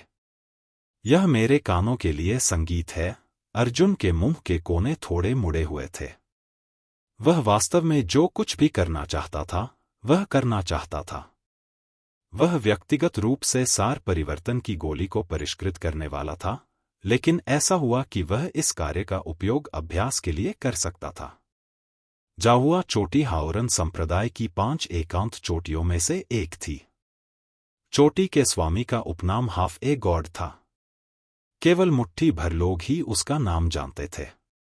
उसे एक रहस्यमय और अथाह अस्तित्व कहा जा सकता है। हाँ, क्या यह सन पीक से अर्जुन नहीं है? फॉर्च्यून पीक पर जो शिष्य कीमिया का अध्ययन कर रहे थे, वे सभी अर्जुन पर उत्सुक नजरें डाल रहे थे। अर्जुन को एक शिष्य मिला और उसने विनम्रता से कहा, वरिष्ठ भाई, मैंने एक गोली शोधन मिशन स्वीकार कर लिया है। क्या मैं पूछ सकता हूं कि मुझे कहां पंजीकरण कराना चाहिए? शिष्य अचंभित रह गया। आप सूर्य शिखर से हैं, लेकिन आपने गोली शोधन मिशन स्वीकार कर लिया? फिर वहां जाहुआ पीक को 2 क्षेत्रों में विभाजित किया गया है, गोली शोधन क्षेत्र और कलाकृति शोधन क्षेत्र। गोली शोधन क्षेत्र में बड़ी संख्या में गोली कक्ष बनाए गए थे। यह एक ऐसा कौशल था जिसके लिए प्रतिभा और बहुत अनुभव की आवश्यकता थी। एक नए छात्र को एक वरिष्ठ प्रशिक्षुभाई का अनुसरण करना पड़ता था और पूरे साल गोली कक्ष में काम करना पड़ता था। केवल अनुभव के माध्यम से ही वह धीरे धीरे आगे बढ़ सकता था। जब अर्जुन गोली कक्ष के बड़े क्षेत्र में पहुंचा, तो उसने तुरंत महसूस किया कि यहाँ का तापमान बाहरी दुनिया की तुलना में कहीं अधिक था, जैसे कि गर्मियों की धूप में झुलस गया हो। गोली कक्ष क्षेत्र में प्रवेश करने के लिए प्रवेश द्वार पर स्थित एक घर में गोली कक्ष का उपयोग करने की अनुमति के लिए आवेदन करने हेतु किसी बुजुर्ग की तलाश करनी पड़ती थी। जब अर्जुन ने अपना मिशन स्क्रॉल सौंप दिया, तो मेज के पीछे बैठे अर्धमृत बुजुर्ग ने अपना सिर थोड़ा ऊपर उठाकर अर्जुन की ओर देखा और कहा, बाहर निकल जाओ। अध्याय 130 एक अजीब स्थिति। अर्जुन दंग रह गया और जल्दी से पूछा, वरिष्ठ, मैंने मिशन लिया था। आपने मुझे गोली वाले कमरे का उपयोग क्यों नहीं करने दिया? दरअसल, उसे गोलियों को परिष्कृत करने के लिए गोली कक्ष की आवश्यकता नहीं थी। अर्जुन के पास पहले से ही एक गोली भट्ठी थी, लेकिन मुख्य बात यह थी कि उसके पास कोई भी आध्यात्मिक जड़ी बूटी नहीं थी। बूढ़े आदमी ने अधीरता से हाथ हिलाया। गुनगुन, भाग जा, कमीने, यहां आकर मुसीबत खड़ी कर। भले ही तेरे पास कोई मिशन हो, तू उसे पूरा नहीं कर सकता। अर्जुन ने कड़वाहट से मुस्कुराया, लेकिन वह क्रोधित नहीं था क्योंकि शक्तिशाली कीमियागर और कारीगर आम लोगों से अलग थे और उनके पास अजीब स्वभाव भी था जो उनका अपना था। कृपया मुझे अंदर आने दीजिए। बिल्कुल नहीं। क्या आप जानते हैं कि जाहुआ पीक से आध्यात्मिक जड़ी बूटियां इकट्ठा करने के लिए हमने कितने त्याग किए हैं? हम आपको उन्हें बर्बाद करने की अनुमति कैसे दे सकते हैं? बूढ़े आदमी को स्पष्टतः अर्जुन पर भरोसा नहीं था। तुम 16 साल के बदमाश, तुम वास्तव में सार परिवर्तन गोली को परिष्कृत करना चाहते हो? क्या तुम वास्तव में हमारे जाहुआ पीक आध्यात्मिक जड़ी बूटियों को खरपतवार की तरह मानते हो? जैसे ही अर्जुन असमंजस में पड़ा, बूढ़े व्यक्ति ने फिर से अर्जुन की ओर देखा। कुछ देर तक उसे ध्यान से देखने के बाद उसका स्वर थोड़ा नरम हुआ। क्या तुम लिटिल जू के शिष्य हो? लड़की जू, सूर्य शिखर मास्टर जू कयुए का उल्लेख कर रही थी। वह लड़की भी आसान नहीं है। मेरी सलाह सुनो। एसेंस ट्रांसफॉर्मेशन पिल को परिष्कृत करने के लिए आपको 10 से 20% की सफलता दर प्राप्त करने के लिए गोली शोधन प्रक्रिया में कम से कम 2 से 3 साल तक डूबे रहने की आवश्यकता है। इससे कोई फर्क नहीं पड़ता कि आप हमारी गोली भट्ठी आत्मा जड़ी बूटियों को नष्ट करते हैं। अगर भट्ठी फट जाती है तो जू लड़की का एकमात्र शिष्य दफन हो जाएगा। चल दर। अर्जुन के जवाब की प्रतीक्षा किए बिना बूढ़े व्यक्ति ने अपना हाथ हिलाया और एक हल्की हवा अर्जुन को उड़ा ले गई। उसके हाथ की इस लहर ने वास्तव में अर्जुन को फॉर्च्यून पीक से बाहर भेज दिया। बहुत देर तक हवा में तेजी से उड़ने के बाद वह धीरे धीरे जमीन पर उतरा। जैसे ही अर्जुन ने खुद को संभाला, उसकी अभिव्यक्ति सदमे से पीली पड़ गई। सूर्य शिखर। उस अगोचर बूढ़े आदमी ने अपना हाथ हिलाया और उसे वापस सूर्य शिखर पर भेज दिया। आपको यह जानना चाहिए कि हाओरन संप्रदाय की 5 एकांत चोटियां सभी राजसी और भव्य थीं, और वे पहले से ही पहाड़ की ढलान पर बादलों में गहराई तक घुस गई थीं। तिरछी चोटियों के बीच की दूरी बहुत भयावह थी। अर्जुन के पास अपने स्वामी शू कयुए को ढूंढने और उससे दया की याचना करने के अलावा कोई विकल्प नहीं था। चलो चलें। जब जू कयुए को इस बारे में पता चला तो उसने एक भी शब्द नहीं कहा और अर्जुन के साथ झाहुआ पीक के लिए उड़ान भरी। इस समय अर्जुन को अचानक सुरक्षा की अभूतपूर्व भावना महसूस हुई। हालांकि उसका स्वामी आमतौर पर शांत रहता था, लेकिन उसने सूर्य देव तकनीक के अलावा उससे कुछ नहीं कहा। लेकिन जब उसे वास्तव में इसकी जरूरत थी तो वह वास्तव में मदद करने के लिए तैयार थी। और इतनी निर्णायक। उसने खुद से यह भी नहीं पूछा कि क्या वह गोलियां बनाना जानता है। इसके बाद गुरु और शिष्य फॉर्च्यून पीक पर पहुंचे। दरवाजे की रखवाली कर रहा बूढ़ा आदमी तुरंत बाहर आया और मुस्कुराते हुए बोला, कियो लड़की यहां है। जू कयुए ने भावशून्यता से कहा, मेरा शिष्य गोलियों को परिष्कृत करना चाहता है। उसे एक गोली कक्ष दे दो। माफ करना, मैं नहीं कर सकता। बूढ़े आदमी का गुस्सा भी बहुत कठोर था और उसने वास्तव में एक महान पीक मास्टर को मौके पर ही अस्वीकार कर दिया। जू कयुए ने सिर हिलाया। वह अचानक एक कदम आगे बढ़ी और चिल्लाई, आधे बूढ़े आदमी, बाहर आओ। हे भगवान! यह चिल्लाहट साफ आसमान में गर्जने जैसी थी, जिससे बादलों का विशाल समुद्र बिखर गया। इस तेज आवाज से पूरा झाहुआ पीक कांप उठा। अर्जुन को चक्कर आने लगा और वह लगभग मुंह में खून थूकने लगा। अर्जुन ने सदमे में अपने कान ढक लिए। सौभाग्य से जू कयुए केवल चिल्लाना चाहता था, लोगों को चोट नहीं पहुंचाना चाहता था। अन्यथा यह आवाज शायद फॉर्च्यून पीक के आधे शिष्यों को मौत के घाट उतार देती। यह एक दिवंगत दिव्य मार्शल क्षेत्र विशेषज्ञ की ताकत थी। तुम क्या कर रहे हो? दूर आसमान में झुकी हुई आकृति वाला एक बूढ़ा आदमी एक बड़े बैंगनी सुनहरे लौकी पर तैर रहा था। आधा बूढ़ा आदमी, जू कयुए ने ठंडे चेहरे से कहा, मेरा शिष्य गोलियों को परिष्कृत करना चाहता है। उसे एक गोली कक्ष दे दो। तुम चाहते हो कि तुम्हारा एकमात्र शिष्य मर जाए? भट्टी में विस्फोट करना कोई मजाक नहीं है। आधे लौकी ने आलस से अपने कान खुजाए और अर्जुन की ओर देखा। बकवास बंद करो, जू कयुए ने कहा, क्या तुम देना चाहते हो या नहीं? अगर नहीं दोगे तो मैं तुम्हारी कुछ दाढ़ियां नोच लूंगा। त्सका त्सका, यह मिजाज तो तुम्हारे पिता जैसा ही है। आधी लौकी ने अपना हाथ हिलाया और उसके पैरों के नीचे की बड़ी लौकी तुरंत सिकुड़कर उसके हाथ में आ गिरी। चलो चले। मैं देखना चाहता हूं कि तुम्हारा यह अच्छा शिष्य कितना योग्य है। ओल्ड ली, एक गोली कक्ष खोलो। मैं खुद देखना चाहता हूं। यह कहने के बाद बूढ़े व्यक्ति ने अनिच्छा से जू क्लियू को एक कमर टोकन दिया। जू क्लियू ने कमर का टोकन लिया और सूर्य शिखर की ओर वापस उड़ने के लिए मुड़ गया। आधा लौकी हंसा और बोला, क्या तुम यहीं रुककर अपने शिष्य की लाश नहीं ले जाओगे? जू क्लियू हवा में था और उसने पलटकर देखा। कीमिया उसका अपना अनुरोध है। अगर वह विस्फोट से मर जाता तो वह मेरा शिष्य बनने के योग्य नहीं होता। इसके साथ ही जू क्लियू वहां से चला गया। क्या व्यक्तित्व है! अर्जुन को अब समझ में नहीं आ रहा था कि अपने गुरु का मूल्यांकन कैसे करे।